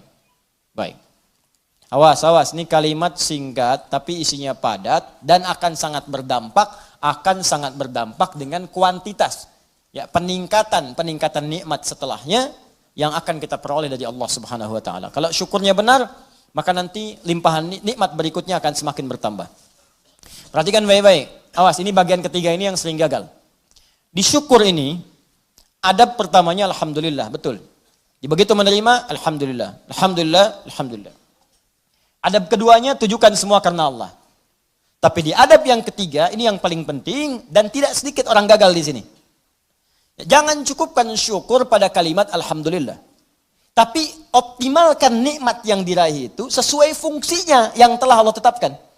Misal, Allah kasih pada kita nikmat sehat di mata, melihat jelas. Kita bisa bedakan objek, ini laki-laki, ini perempuan. Ini peci putih, ini peci yang hijau. Ini peci biru, ini peci yang hitam. Bahkan yang paling nikmat, paling besar, kita bisa membedakan nikmat hak dan batil. Nikmat halal dan haram. Ini halal, itu haram. Baik, ini hak, ini batil. Jujur itu hak, dusta itu batil. Mencari dengan yang benar, itu hak, korupsi itu haram, batil. Itu nikmat luar biasa. Ini tayangan yang hak, ini yang batil. Baik, ketika kita dapatkan semua nikmat itu, maka syukuri. Maka cara mensyukurinya, tempatkan, gunakan mata ini, nikmat mata, untuk melihat sesuai dengan apa yang telah Allah tetapkan. Apa fungsi mata yang telah Allah tetapkan? Bukan sekedar melihat. Saya sering katakan, saya sering sampaikan, dalam Al-Quran, fungsi mata itu bukan sekedar melihat. Untuk manusia diikat dengan kalimat melihat yang baik-baik. Bahkan tegas kalimat Qurannya, palingkan ketika yang dilihat itu tidak baik menurut Allah. Ini nggak baik nih, palingkan. Di mana ditemukannya? Di Quran surah ke-24, An-Nur. Ayat berapa Ustaz? Ayat 30 untuk laki-laki. Apakah perempuan ikut? Ikut, bahkan harus. Ayat 31-nya perempuan. Bahkan iman kita dipertaruhkan di situ. Qul lil mu'minina yaghuddu min absarihim. Katakan pada pria-pria yang masih merasa punya iman, kalau enggak punya iman, ya enggak masalah. Karena imannya enggak ada, maka enggak ada rem dalam dirinya. Karena iman enggak ada, maka enggak ada petunjuk pada hatinya. Di hati itu ada iman. Kata Allah, kalau hatinya ada iman, maka iman itu akan merambat ke seluruh anggota tubuhnya. Saat dia naik ke mata, yaghuddu min absarihim, maka imannya akan menunjukkan apa yang harus dilihat oleh matanya. Ketika yang dilihat itu tidak benar menurut imannya, maka dia akan palingkan dari pandangan itu. Nah, jadi kalau ingin mensyukuri nikmat mata, pakai mata ini untuk melihat yang benar-benar. Yang baik-baik menurut Allah. Itu tandanya kita bersyukur dengan nikmat. Dan tanda yang kedua, iman kita masih ada. Masih kuat. Jadi kalau kita mengatakan alhamdulillah nikmat mata, tapi mata dipakai pada yang tidak benar. Itu bukan syukur namanya. Apalagi pas diucapkan, pas dilihat yang enggak benar. Gambar apa ini? Ini nih, enggak benar nih gambar nih. Alhamdulillah. Nah, alhamdulillah pandangan pertama, selanjutnya kan enggak boleh. Kalimatul haq yuradu bihal batil. Ya, kalimatnya benar cuma ditempatkan di tempat yang salah. Paham? Jadi coba cek deh. Katanya alhamdulillah, tapi mata masih dipakai pada yang tidak baik. Berapa kali Anda melihat gambar yang tidak tepat saat membuka status? Saat mengupdate status? Saat melihat browsing, searching, berita di internet? Saat membuka handphone, berapa kali iklan tampil? Kemudian mata kita bisa mengelak dengan cepat. Pindahkan pandangan. Itu baru satu. Belum telinga. Nikmat telinga, gunakan telinga sesuai dengan fungsi yang telah Allah tetapkan. Kata Allah, jangan dengar yang tidak baik. Ya ayyuhalladzina amanu, hai orang-orang masih merasa punya iman, la yaghtab ba'dukum ba'dha, jangan dengarkan gibah. Jangan bergibah, jangan dengarkan gibah. Jangan bikin acara gibah, jangan jadi pelaku gibah. Sekarang dikemas jadi acara TV. Itu yang repot, gibah.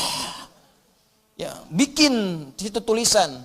Memang kadang-kadang gini, kalau maksiat itu jangan dikemas-kemas. Semakin dikemas kelihatannya semakin bagus. Dijualnya jadi menarik. Bikin aja title yang langsung tunjukkan pada tingkat maksiatnya. Ya. Jadi kalau ada tayangan-tayangan gosip, langsung antum sebarkan berita, tayangan gibah. Gitu aja. Sebarin tuh ke yang lain, share. Tayangan gibah, terus turunkan ayat Quran di bawahnya. Khusus bagi orang Islam saja supaya nggak jadi tersangka nanti. Gampang. Udah. Paham ya? Jadi gitu aja, nanti hilang sendiri. Ya, jadi dan jangan jadi pelakunya, katanya muslim tapi jadi pelaku gibah. Aneh. Jelas ya, iman kita dipertaruhkan di situ. Tuh, itu baru mata ke telinga, belum ke lisan. Ya lisan pakai untuk apa? Bicara yang benar. Makanya Nabi itu mengikat dua saja. Maaf, man kana yu'minu, iman lagi tuh. Man kana yu'minu billahi wal yaumil akhir falyaqul khairan aw liyasmut. Siapa yang masih merasa beriman pada Allah dan hari akhir. Kenapa ada hari akhir? Menunjukkan hisab. Dihisab. Wafat dihisab. Itu penegas tuh. Jadi kalau melanggar ketentuan ini, maaf berarti iman bermasalah. Yang kedua merasa ringan saat dihisab. Falyakul khairan, katakan yang baik-baik. Jadi kalau masih punya iman, yang enggak baik itu enggak akan dikatakan. Apa yang enggak baik? Banyak, dusta. Wailulil mukadzibin, celaka para pendusta. Dusta itu enggak baik. Kalau dusta akan celaka. Gibah, ya celaan, makian, perselisihan, gak baik. Makanya kalau Anda rajin ikut taklim tapi rajin berselisih, ada yang aneh tuh. Aneh. Katanya taklim, katanya mendekat pada Al-Quran, katanya ingin praktekkan Al-Quran, tapi melanggar isi Quran, aneh. Aneh. Anda belajar di mana? Quran mana yang Anda praktekkan? Mana iman Anda? Taklim itu menguatkan iman, bukan melanggar iman. Itu poinnya. Jadi kalau Anda dekat dengan Allah, itu semua tubuh kita akan dijaga. Lurus pada nilai-nilai kemuliaan. Jelas sampai sini? Itu teman-teman, itu baru tubuh kita. Belum yang lain. Ini saya tanya pada Anda. Ya, mulai dari pakaian, alas kaki, rumah, ya, kendaraan. Pertanyaan saya, berapa nikmat yang telah kita peroleh, yang telah kita gunakan sesuai fungsi yang telah Allah tetapkan kepada kita. Makanya pelajari dulu sebelum meminta kepada Allah. Ya Allah, berikan aku anugerah rumah. Apa fungsi rumah menurut Allah dan Rasulnya? Turunkan. Ada fungsi rumah untuk berzikir, fungsi rumah sebagai naungan. Fungsi rumah itu ada 3-4 dalam Al-Quran. Ada manzil, kenapa rumah disebut dengan manzil? Ada bait, kenapa disebut dengan bait? Ada dar, kenapa disebut dengan dar? Ada maskan, kenapa disebut dengan maskan? Ada di situ turunannya, pelajarin dulu. Jangan ngotot minta sesuatu, tapi ketika diberikan gak bisa syukurin. Itu yang bahaya nanti saat hisab. Nih rumah, kenapa disebut dengan maskan? Tempat untuk tinggal. Tapi kata maskan dari kata sakinah. Sakinah itu sesuatu yang tenang, tentram. Ciptakan ketentraman di rumah, ciptakan ketenangan di rumah. Kalau sudah punya rumah, bikin suasana tenang di rumah. Jangan di rumah ribut terus. Di rumah berselisih terus. Kalau Anda di rumah tiap hari ribut, artinya kurang syukur Anda kepada Allah. Orang yang nggak punya rumah, belum dapat amanah rumah, masih ngontrak, ada yang numpang tinggal, dia hidupnya tenang. Masa Anda yang dikasih nggak tenang? Padahal tempatnya disebut maskan, tempat untuk tenang. Ustadz, kenapa saya nggak tenang? Karena Anda nggak belajar turunan dari maskan. Maskan itu sifatnya sakinah. Sakinah itu dibawa ke rumah tangga. Ayatnya Quran 30, surah 30 ayat 21. Pelajari ayatnya. Di situ ada sakinah. Sakinah dapat, mawadah turun. Mawadah turun, rahmat dapat. Di situ disingkat sakinah, mawadah, rahmah. Disingkat jadi samara. Dibawa ke dapur jadi sambara. Itu. Ini kan pernikahan seperti sayembara, tebak-tebakan. Anda mendapatkan samara, tapi Anda tidak menggali hikmahnya, bagaimana bisa meraihnya? Anda mendapatkan pengen sakinah, tempatnya maskan yang punya Allah, tapi Anda sendiri jauh dari Allah, bagaimana bisa mendapatinya? Makanya fungsi rumah yang kedua disebut bait. Bait itu dari bata yabitu, baitan, tempat menetap. Tapi bukan sekedar menetap. Karena dalam Al-Quran ketika disebutkan bait, sesuatu yang mendekatkan diri dengan Allah. Makanya Ka'bah disebut bait. Quran surah ketiga ayat 96. Inna awwala baitin wudi'a linnasi lalladhi bibakkata mubaraka. Sungguh rumah pertama yang ditetapkan untuk manusia itu apa? Ka'bah yang terletak di Mekah yang diberkahi. Kenapa Ka'bah disebut dengan bait? Untuk menunjukkan setiap fungsi bait itu menghadap ke arah Ka'bah. Kenapa disebut menghadap ke Ka'bah? Untuk menunjukkan ketaatan kita kepada Allah. Ibadah. Diturunkan di hadis Nabi. Pakai zikir. Rumah yang tidak digunakan untuk berzikir seperti kuburan, sepi. Bukan sekedar zikirnya, karena dengan zikir itu kita menjadi lebih dekat dengan Allah. Ketika dekat dengan Allah, rahmat turun. Begitu Joni cara memahaminya. Oh, ini rumah dibangun-bangun, diluas-luas, tapi jauh dari Allah. Ya gimana bisa nyaman tinggal di rumah? Luasin, silahkan aja luasin. Kandang ayam juga luas. Main ke Subang tuh banyak kandang ayam. Kandang ayam juga luas. Apa bedanya rumah Anda dengan kandang ayam? Apa beda rumah Anda dengan Ragunan? Ragunan juga luas tuh, kandang singa luas begitu. Luas. Apa bedanya? Bedanya pakai zikir. Zikir. Apa itu zikir? Banyak di Quran. Salat zikir, Quran surah 20 ayat ke-14. Wa aqimi sholata li dzikri, baca Quran zikir, Quran surah ke-15 ayat 9. Inna nahnu nazzalna dzikra wa inna lahu lahafizun. Bacaan subhanallah alhamdulillah kalimat thayyibat zikir, Quran surah ke-4 ayat 103. Asmaul husna zikir, Quran surah ke-2 ayat 152. Ditafsirkan Quran surah ke-17 ayat ke-110. Doa itu zikir, Quran surah ke-7 ayat 205. Menghafal Quran zikir, Quran surah ke-54 ayat 17 ayat 22 ayat 32 ayat 40. Kenapa enggak dihidupkan di rumah tuh begitu? Zikir. Semua, ayo coba deh. Dengan istri menghafal, kan? Masya Allah. Gak apa-apa sambil bercanda. Setelah itu, berlomba. Gak apa-apa. Mama, sayang, Masya Allah. Tahu gak bedanya keramik sama kamu? Wah, gitu. Gak tahu, Pak. Kalau keramik, makin lama, makin antik. Kalau kamu, makin lama, makin cantik. Catat.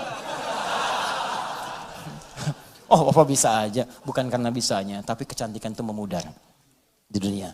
Saya ingin semua bertahan sampai ke akhirat.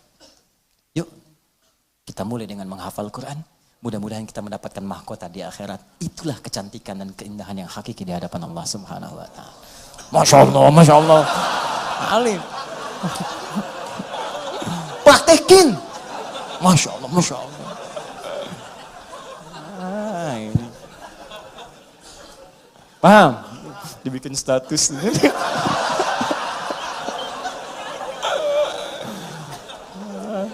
Aduh. Dunia ada aja. Gitu caranya. Ini kalau dipakai banyak tuh. Coba lah anak-anak. Kalau lihat anak tuh lagi kosong dia baca Quran, lagi main tiba-tiba baca Al-Mulk, baca Al-Qalam, baca macam-macam. Itu indah pokoknya deh. Antum lagi pulang lagi capek tiba-tiba anak dalam mainnya dia baca tuh. Amma yatasalun, lagi main aja, main sepeda, main apa gitu. Hidup tuh suasana rumah. Pakai trigger dulu, ya, kayak speaker aktif atau apa gitu kan. Ya, kemudian pasangkan 24 jam putar. Jadi suasananya terbawa. Antum belum baca nggak apa-apa, mulai pasang dulu aja speaker aktifnya. 24 jam isi, nggak apa-apa muter. Dan biasakan di anak-anak begitu.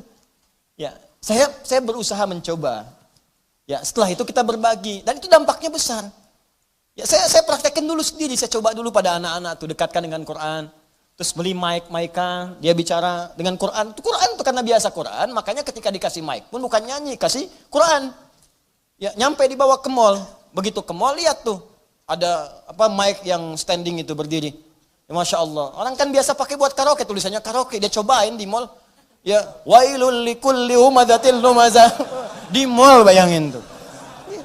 Tapi ya biarin aja, sekali-kali di mall ada ngaji kan.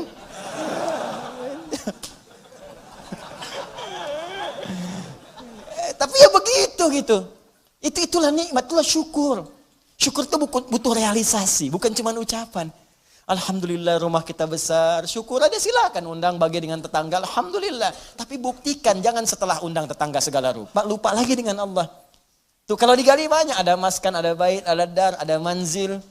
Manzil nazala, turun, manzil tempat menurunkan. Apa yang diturunkan situ? Turunkan keturunan. Makanya jangan pernah bermaksiat di luar rumah. Setelah berumah tangga ada rumah, lakukan semua hubungan di dalam rumah. Jangan maksiat di luar rumah. Ya, yang kedua menurunkan kasih sayang, menurunkan segala rahmat, menurunkan segala perhatian. Di situ berikan pada anak, pada setiap yang ada di rumah dan sebagainya. Itu baru satu. Di kadang-kadang begini, Allah udah kasih, minta yang lain, yang ini aja belum dipakai ibadah. Antum udah nyari-nyari pakaian yang lain, ini pakaian yang dipakai ini udah pernah dipakai ibadah belum? Pakai sholat, pakai ngaji, pakai macam-macam. Ini kadang-kadang begini, saya sering dapat pertanyaan, Ustaz, saya ini cari pekerjaan, nggak pernah keterima. Saya bilang, sini mas, baju ada? Ada. Makan tiap hari ada? Alhamdulillah. Kendaraan ada? Sepeda Ustaz punya? Alhamdulillah. Baik. Rumah ada? Ada Ustaz, alhamdulillah. Sudah berapa banyak yang dipakai ibadah? Sepeda sudah mengantarkan Anda pada sholat? Kadang-kadang Ustaz. Baju udah semua dipakai ibadah? Ya belum semua Ustaz. Ah itu Anda itu begitu. Itu kan semua titipan. Setiap titipan akan ditanya. Semua orang yang dititipkan itu nggak pengen banyak. Nggak ada orang titipin pengen banyak. Pengennya sedikit supaya gampang dikembalikan. Atau saat ditanya menjadi lebih mudah menjawabnya. Nah sekarang Anda aja yang dikasih oleh Allah saja titipan belum digunakan pada yang benar. Bagaimana bisa meminta yang lain? Barangkali bukan Allah belum mau ngasih, tapi Allah menginginkan Anda maksimalkan dulu nikmat yang ini. Kalau sudah semua maksimal, jangankan Anda minta, belum minta pun Allah bisa kirimkan yang lain. Itu poinnya. Mudah bagi Allah. Karena Allah mampu menguasai semua alam. Jangankan pengen pekerjaan, semua alam pengen dikasihkan. Jangankan menguasai, merawat semuanya, memberikan semuanya, ngasih, memberikan, merawat, mencukupkan, semua diberikan. Sifat yang memberikan, merawat, memenuhi semuanya tanpa kecuali dalam bahasa Arab disebut dengan rububiyah. Yang memilikinya disebut dengan Rabb. Karena itu kata Rabb secara tunggal, kalau tidak dilekatkan dengan kalimat lain, itu artinya nggak boleh diberikan kecuali hanya pada Allah saja. Rabb. Awas hati-hati, Rabb. Gak boleh manusia diberi nama dengan Rabb. Rabb. Kecuali disambung dengan yang lain. Robbie Williams. Misalkan. Nah, atau misalnya Muhammad Rabbi. Ya. Kalau bersambung dengan yang lain boleh. Boleh. Ya, di kisah Nabi Yusuf Quran surah 12 ayat ke-42. Ya. Wa qala lilladzi dhanna annahu najin minhuma udhkurni 'inda rabbik. Bukan Allah di situ. Ya, ketika Yusuf alaihissalam berkata kepada satu di antara dua orang yang ditakwilkan mimpinya. Dan dia duga dia akan berhasil keluar dari situ selamat. Ya selamat. Maka dia katakan berikan pesan kepada orang ini. Ya napi yang akan lolos ini selamat ini. Kata Nabi Yusuf alaihissalam. Nanti sebutkan kisah saya kepada rajamu. Ya Rabb di situnya. Tapi ada kaf di situ. Rabbik bukan Rabb sendiri. Ditunjukkan kepada raja. Jelas sampai sini? Baik itu boleh. Gak ada masalah. Nah tapi ingat sifat Rabb. Kalaupun dilekatkan dengan kalimat lain, itu tidak hanya menunjuk pada aspek kepemimpinan, tapi ada perawatan dan maslahat di dalamnya. Yuk kita baca sedikit tafsirnya. War-rabbu huwal malikul mutasarrif, wa yutlaqu fil lughati ala as-sayyid wa ala al-mutasarrif lil islah, wa kullu dhalika sahihun fi haqqillahi ta'ala. Kata Rabb itu hanya milik Allah Subhanahu wa ta'ala. Bermakna malik yang memiliki segalanya. Mutasarrif yang berkehendak untuk menggunakan pada apapun yang dikehendakinya pada semua yang dimilikinya. Terserah Allah. Terserah Allah. Nih, maaf ya. Maaf sekali lagi, maaf. Ini tangan punya siapa? Ya Allah. Maaf. Mata punya siapa?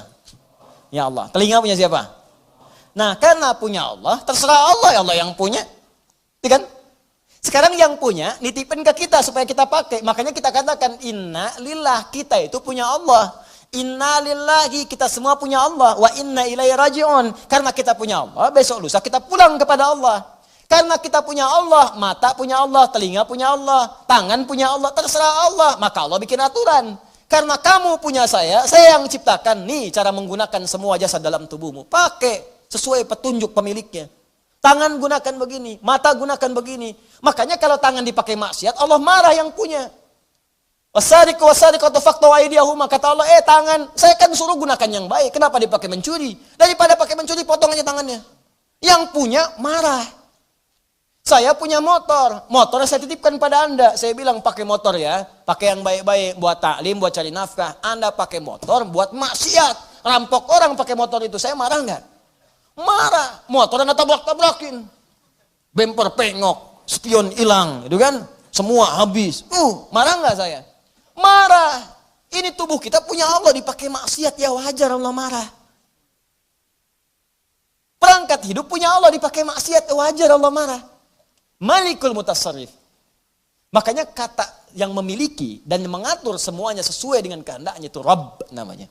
Kalau kalimat itu diambil untuk sifat keteladanan kepada makhluk misal manusia, maka tambahkan kalimat lain. Rabbul Bait yang merawat rumah. Ya, Rabbud Daulah yang merawat pemerintahan. Kenapa disebut Rabb? Supaya dengan perawatan itu memberikan maslahat. Makanya para pemimpin baik di rumah tangga ataupun aspek yang lebih luas lagi, kalau dia memimpin tapi tidak mengarahkan pada yang lebih baik, besar pertanggungjawabannya di hadapan Allah Subhanahu wa taala. Tinggi itu. Awas, hati-hati. Hati-hati. Dan itu berat di hadapan Allah Subhanahu wa taala. Nah, kita tutup kalimatnya, Alhamdulillahi Rabbil Alamin. Kata Allah, kenapa menggunakan kata Rabb? Rabb itu sifat memberi tanpa batas, sifat merawat dengan sempurna. Kalau engkau bersyukur kepadaku, menggunakan semua nikmat yang telah aku berikan sesuai dengan perintahku dan fungsinya, maka aku akan tambahkan lagi bagi kalian. Tambahkan lagi. Dan aku akan rawat kalian beserta nikmat-nikmat itu, sehingga semua nikmat terpakai dalam hidup kalian. Itu yang disebut dengan berkah. Dapat gaji 100.000, semuanya tergunakan dalam manfaat. Kan ada orang dapat 1 miliar sebulan, tapi nggak ada manfaatnya, habis. 100 juta 3 hari habis. 200 juta sepekan habis, tapi manfaatnya nggak kerasa. Aduh, kadang-kadang kasihan. Kasihan banget. Dapat gaji 100 juta, sepekan habis. Pakai nonton burung, pakai nonton kuda doang. Kuda lewat, bayar 20 juta, cuma lihat kuda doang. Masya Allah, pakai ini, pakai itu, jalan sini, dia sini nggak menikmati. Kalau berkah nggak apa-apa, makin banyak makin berkah, banyak beri orang lagi, sedekah lagi, berkah nggak apa-apa. Ya, pilih mana? Sedikit tapi berkah atau banyak tapi berkah? Banyak tapi berkah, banyak berkah. Ya berangkat umrah, berangkat haji, sedekah, infak, ini banyak berkah, banyak. Alhamdulillah, nggak apa-apa. Tapi sering terjadi banyak dikumpul-kumpul, dia sendiri nggak merasakan itu. Dan yang paling dahsyat itu kadang berkelahi dengan orang yang dipegang aja di tabungannya belum habis. Itu sekarang banyak orang aneh itu, banyak orang aneh. Beneran, serius saya. Banyak orang aneh. Kalau Anda cek kekayaannya luar biasa, miliaran, triliunan dan sebagainya, tapi masih mengharapkan yang lain, itu aja belum kepake buat dia. Bawa uang aja 1 miliar, masuk ke restoran, makan, mau makan apa sih itu? Itu aja belum habis. Sudah pengen makan aspal, makan hutan, makan ini, makan itu. Allahu Akbar. Apa yang mau dimakan? Kasihan saya. Kasihan bener. Hidupnya kasihan, dikumpul-kumpul kepake enggak. Mati aja, udah. Udah selesai itu. Jadi cuma mewariskan masalah. Dan kalau enggak berkah, celaka begitu dia meninggal, orang rebutan, anak cucunya rebutan, saling tembak, saling bunuh, meninggal, enggak ada yang dapet. Kan sering saya bilang kayak 2 orang rebutan mobil, dua-duanya meninggal, mobilnya cuma ketawa. Paham ya? Nah, maka kalau kita benar menggunakannya, Rabb, sifat rububiyah itu muncul. Allah akan merawat. Maksudnya menjadikan semua nikmat yang Allah berikan pada kita berkah. Kepake semua. Kepake, ada manfaatnya. Berkah itu ziyadatul khair, nilai kebaikannya bertambah. Nah, kemudian sifat Allah untuk memberikan tambahan itu dialihkan, diuraikan pada kita dengan melimpah. Tambah. Kata Allah, jangankan rumahmu yang kecil itu, semua alam saja tanpa batas saya bisa rawat. Jangankan kau minta yang sedikit, minta semua alam pun aku berikan karena aku Rabbul Alamin. Karena itu sifat lillah, alhamdulillahi harakatnya. Kemudian sifat yang kedua ikut Rabbi, bukan Rabbu, Rabbi i-nya menunjuk kepada Allah tadi. Seperti bismillahirrahmani. Ya, rahmani i ke Allah. Maka Rabbi ke Allah, Rabbil Alamina. Kata Allah, akulah Tuhan yang merawat, yang menguasai semua alam. Alam saja sudah jamak bentuknya. Alam, jamak. Alamin, jam'ul jamak. Jamak dari semua jamak. Jadi kalau ada yang banyak, semua yang banyak itu aku kuasai, kata Allah. Manusia sedikit. Kalau kau mau minta, aku berikan. Apa yang kamu inginkan? Kalau kamu ingin aku rawat, aku rawat. Jangankan kamu, semua alam aja aku rawat, apalagi cuman kamu. Jelas ya? Nah, maka dari itu, pada ayat yang ketiganya, Allah turunkan kemudian ayat yang sangat indah untuk menerapkan kaidah di ayat yang kedua ini. Perhatikan baik-baik. Kalau Anda benar-benar bersyukur kepadaku, kata Allah, menggunakan nikmat dengan baik, sesuai peruntukanku, aku akan tambahkan kepadamu, aku akan rawat nikmatmu, bahkan apapun yang kamu minta, walaupun sepenuh alam, aku akan berikan jika engkau itu butuhkan. Karena aku penguasa, pemilik, dan pengatur semua alam tanpa kecuali. Maka turun Quran surah ke-14 ayat ke-7 di kaidah ini. La in syakartum la azidannakum. Kalau engkau bersyukur kepadaku, la azidannakum, maka aku akan tambahkan kepadamu. Masih ingat teman-teman sekalian? Kalimat alhamdulillahirabbil alamin, bukankah kalimat syukur? Syukur atas apa? Nikmat yang kita peroleh. Di mana nikmatnya? Di kalimat ayat pertama. Bismillahirrahman. Rahman nikmat dunia. Rahim nikmat akhirat. Saat mendapatkan nikmat dunia, alhamdulillah. Begitu kita alhamdulillah, benar alhamdulillahnya, Allah tambahkan rahmannya. Syukur lagi, Allah tambahkan rahimnya. Pahala tambah lagi. Rahmannya tambah, lipatkan lagi. Sekarang motor, besok mobil. Sekarang mobil, besok bis. Sekarang bis, besok kereta. Nambah. Karena itu ketika Anda alhamdulillahirabbil alamin, maka Rahman dan Rahim Allah akan tambahkan. Rahman dunia, Rahim dalam urusan akhirat.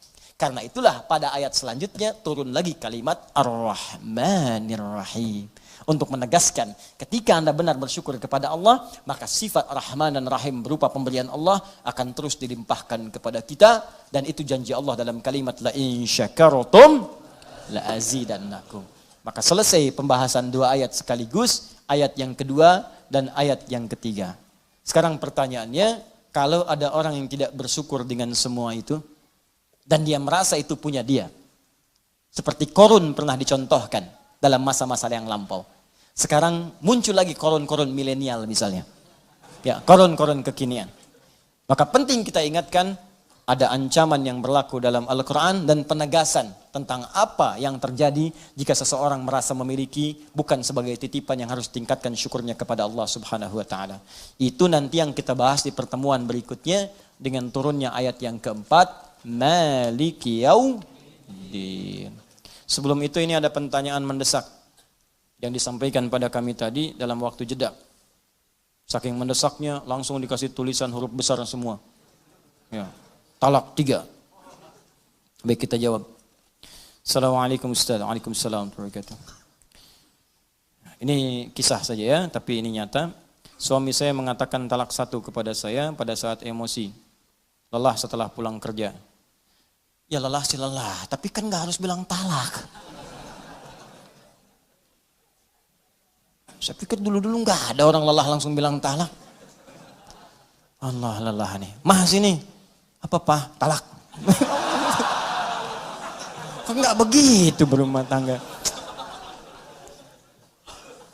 Ya, sebelumnya kita berantem. Nah ini dia. Ibu ini sebetulnya mau berumah tangga, apa mau main tinju?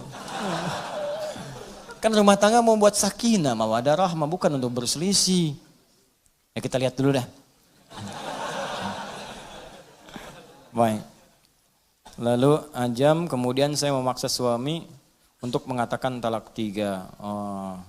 Di suami pulang lelah, sebelumnya berselisih, kemudian baik, setelah itu saya mengatakan talak mungkin karena kesal. Lalu 2 jam kemudian setelah berselisih, 2 jam kemudian saya memaksa suami, ya istrinya paksa suami untuk mengatakan talak 3. Baik. Dan suami saya mengatakan talak 3 dalam keadaan emosi dan tertekan. Setelah membaik, kami menyesal. Suami berkata tidak ada niat untuk mentalak 3. Itu terjadi atas dasar tekanan dan paksaan dari istri. Baik, pertanyaan, sudah berapakah talak yang jatuh kepada saya? Baik. Jika suami mentalak saya 2 kali padahal belum ada rujuk sama sekali. Baik. Tolong dijawab ya Ustadz dengan jelas agar saya paham dan memperbaiki rumah tangga. Jazakumullah khair. Saya senang dengan kalimat terakhir.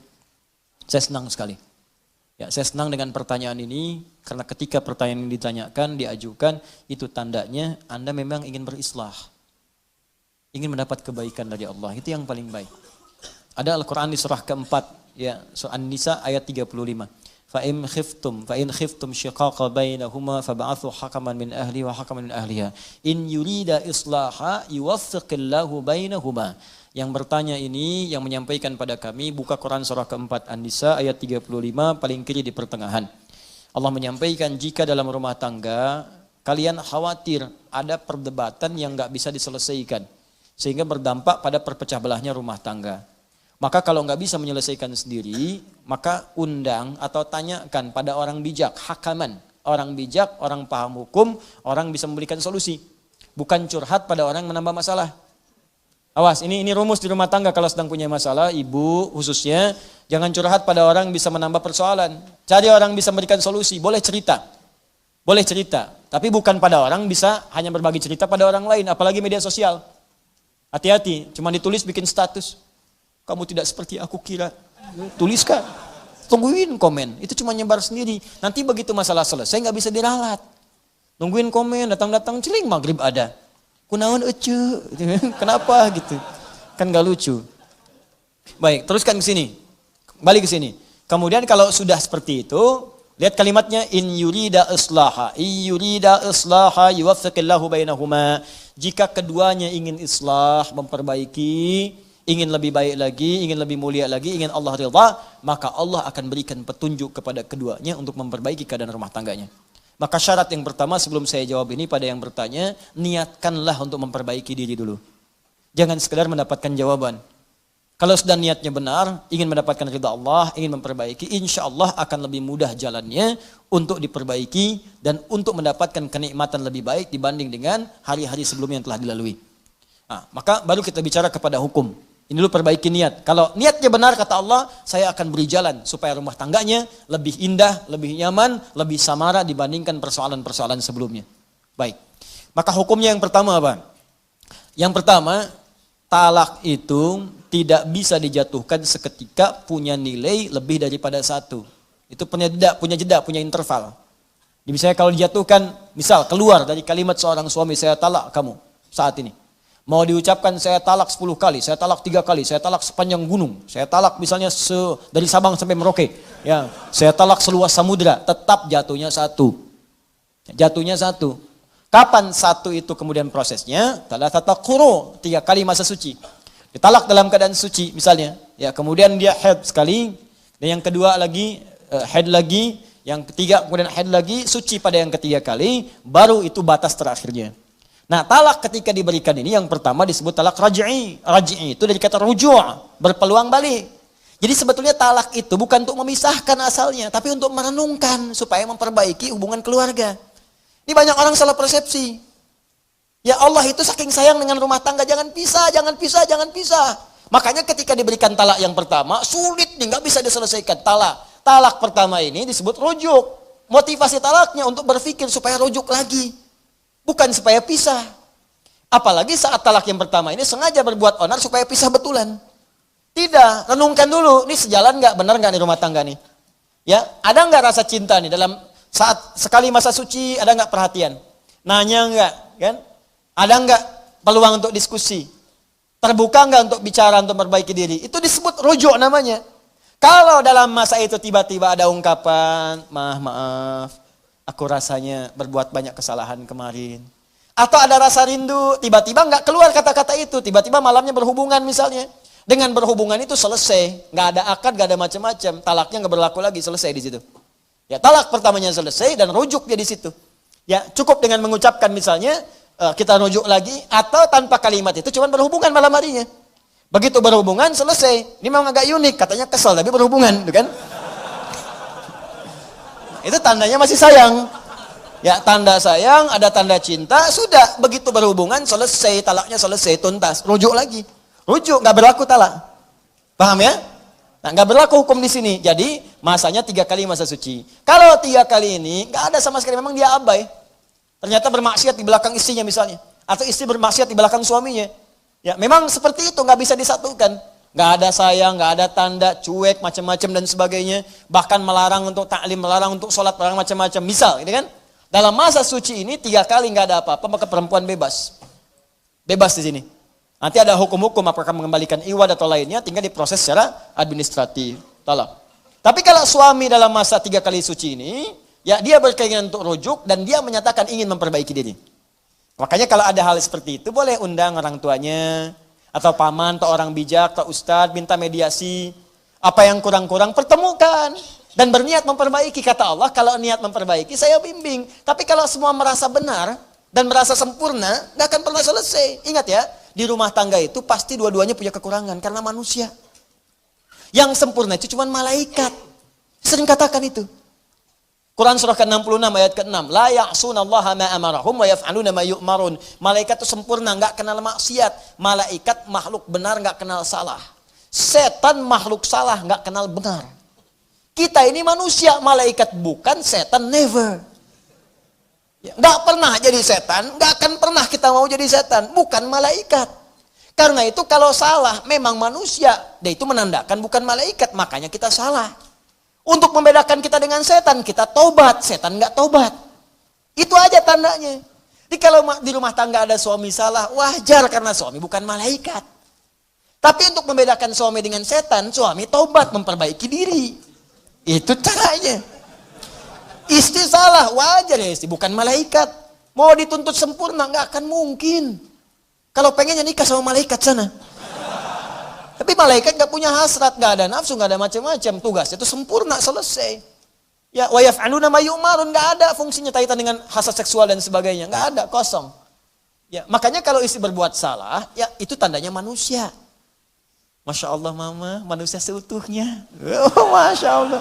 Kok papa tahu? Barusan salah. Ya, tapi untuk membedakan perempuan dengan setan ketika salah, maka dia bertobat. Setan tidak. Gampang sebetulnya.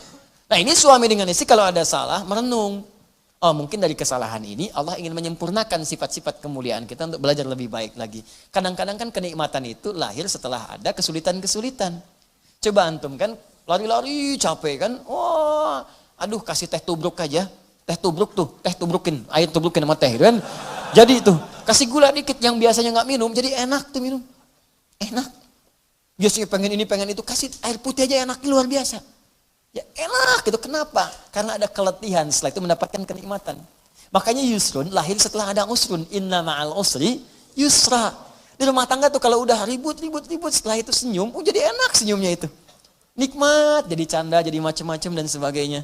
Ya udah Pak kita baikan, ya udah. Papa sekarang mau kemana? Ke hatimu. Udah itu enak aja, Dul. Ya. Nah, jadi seperti itulah ya. Jadi wajar kalau ada persoalan. Yang kedua jangan sembarangan mengucapkan kalimat-kalimat seperti ini. Karena ada 3 hal. Ya thalathatun, ada 3 persoalan. Jidduhunna jiddun, candanya itu jadi serius, seriusnya serius, candanya serius. Ya, di antaranya apa? Ada nikah, ada talak. Ada nikah, ada talak. Makanya jangan bercanda dengan hal talak. Bisa jadi serius. Ya, jadi serius. Termasuk dengan pernikahan.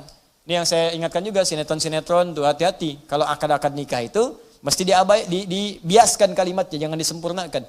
Itu kalau kemudian dia ucapkan dengan sempurna, saya nikahkan kau dengan si fulan dengan anak saya segini dan saya terima nikahnya. Benar kemudian, walinya benar, terpenuhi ada semua, jadi itu. Jadi, ya kan? Sama dengan talak seperti ini. Jadi, saya percepat, ini hukumnya tidak berlaku talak 3, tidak berlaku. Talak pertama, jatuh dia hukumnya, kalau diungkapkan dengan perasaan sadar, dengan benar, kalaupun nanti emosi dan sebagainya, dan dipancing pada hal seperti ini. Ya, kalau sedang emosi, sedang marah, duduk. Kata Nabi kalau berdiri, duduk. Kalau sedang beraktivitas, diam dulu, supaya tenang. Kalau sedang berdiri, duduk. Jangan berselisih dulu. Ya, marah, diam dulu. Makanya Nabi itu kalau ada persoalan di rumah tangga, diam. Didiamkan dulu Sayyidah Aisyah, diam dulu supaya berpikir semua. Sebab kalau sedang marah bicara, pasti keluarnya kasar. Kasar keluarnya. Kalau sedang marah tangan bergerak, pasti kasar, kencang. Tuh. Ya, seperti itu. Kemana-mana nantinya. Diam dulu, itu rumusnya hebat di Islam. Cuman di Islam. Silahkan buka, cuman di Islam. Cek di setiap keadaan, setiap kepercayaan, gak ada kaidah-kaidah itu. Ini urusan-urusan kaidah ya, dan urusan nilai. Silahkan. Sedang berdiri, duduk. Sedang duduk, berbaring. Tiduran dulu aja. Supaya lebih tenang dulu. Ya, kalau belum mampu juga wudu. Ya, amarah itu kan api itu setan, padamkan dengan air. Wudu, tenang gitu. Ya, jelas ya? Ya, bukan dengan pohon sengon, wudu. wudu. Sudah, saya kira selesai jawabannya. Jadi sekarang yang bertanya pulang ke rumah, istighfar, ya malam salat bersama-sama, suami jadi imam, istri jadi makmum, minta ridha Allah Subhanahu wa taala, minta bimbingan Allah, insyaallah setelah itu rumah tangga dalam keadaan damai dan tenang insyaallah ya. Baik, izinkan saya menyampaikan pengumuman. Yang pertama, kita bersyukur bahwa Allah berikan kemerdekaan pada negeri kita sampai 74 tahun dan kita berdoa semoga negeri ini Allah berikan keberkahan, kedamaian, kemakmuran insyaallah. Karena itu saya mengajak kepada seluruh anak bangsa Indonesia seluruhnya, mari kita bangun negeri ini yang kita cintai dengan mengerjakan semua yang terbaik untuk negeri kita ini. Kalau bekerja, bekerja yang jujur, bekerja yang benar. Kalau bangun, bangun yang baik. Jangan berbuat curang, hindari segala sesuatu yang tidak baik. Bukan hanya kita berada di sini sebagai warga negara Indonesia, tapi sadarilah kita ini hamba Allah yang akan wafat dan pulang menghadap kepada Allah Subhanahu wa taala. Maka saya ingatkan kepada para pengurus negeri, Presiden, Anda itu hamba Allah, Anda akan wafat, Anda akan pulang dan dimintai pertanggungjawaban. Menteri-menteri Anda hamba Allah, bukan sekedar pejabat di dunia, Anda akan wafat, Anda akan pulang, Anda akan dimintai pertanggungjawaban oleh Allah Subhanahu wa taala. Para rakyat, kita hamba Allah, kita akan pulang, kita akan wafat dan dimintai pertanggungjawaban oleh Allah Subhanahu wa taala. Karena ini mumpung masih hidup, mudah-mudahan di bumi ini kita lahir, di bumi ini kita wafat dikuburkan dan menjadi saksi bahwa kita pernah beramal soleh di bumi Indonesia ini dengan Allah Subhanahu wa taala. Baik, yang kedua, teman-teman sekalian, bagi Anda yang ikut nanti umrah di bulan depan, insyaallah hari Ahad kita ada manasik.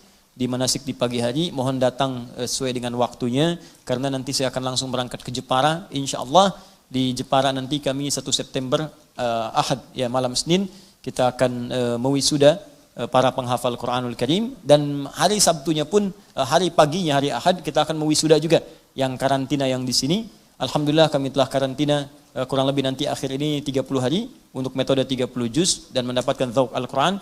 Alhamdulillah sebagian sudah ada yang selesai, ada yang 24 hari sudah selesai 30 juz, ada yang 25 hari, ya ada juga yang masuk ke hari ke-28, 29, ya selesai juga kemudian hafalan Qurannya.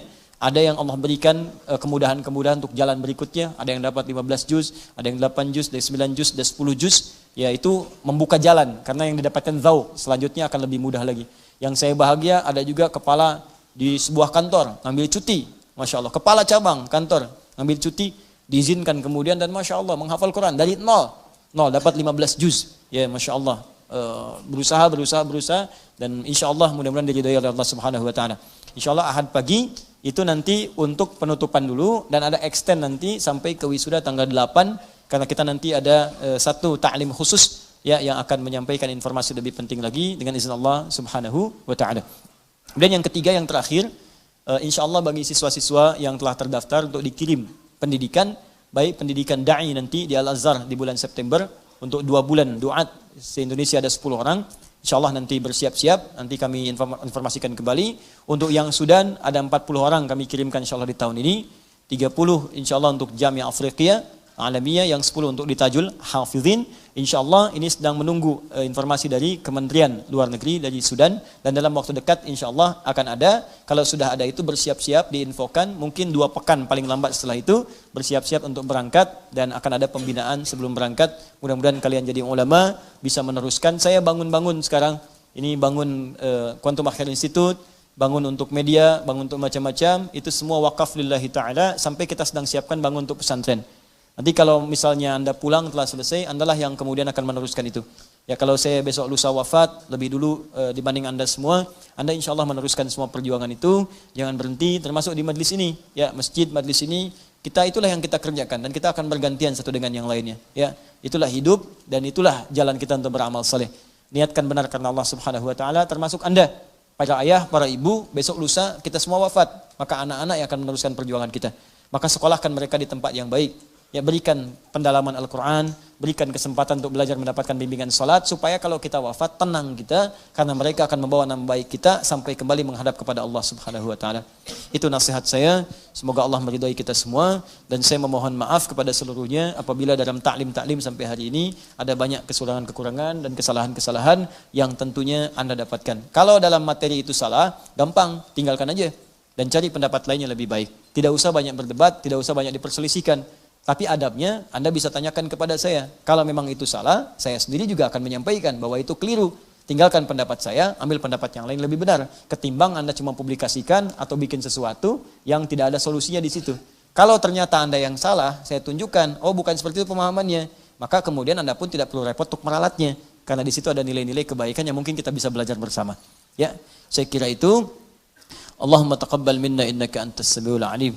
Nahmaduka hamdan syakirin, hamdan na'imin, hamdan yuwafi ni'amahu wa yukafi'u mazidah. Ya Rabbana lakal hamdu wa lakal syukru kama yanbaghi li jalali wajhikal karim wa li 'azimi sultanik.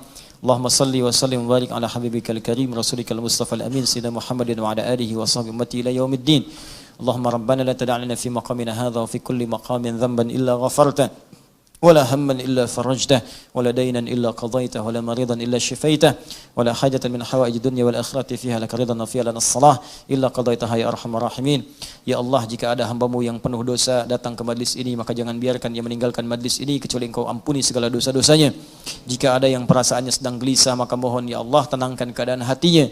Jika ada yang sedang mengalami kesulitan seberat apapun di rumah tangganya, pekerjaannya, kehidupan sosialnya, mohon ringankan dan hilangkan segala kesulitannya. Jika ada di antara hambamu yang sedang sakit, ya Allah mohon sembuhkan segala penyakitnya. Allahumma alimna ma jahilna wa fahimna ya Allah bima ta'allamna.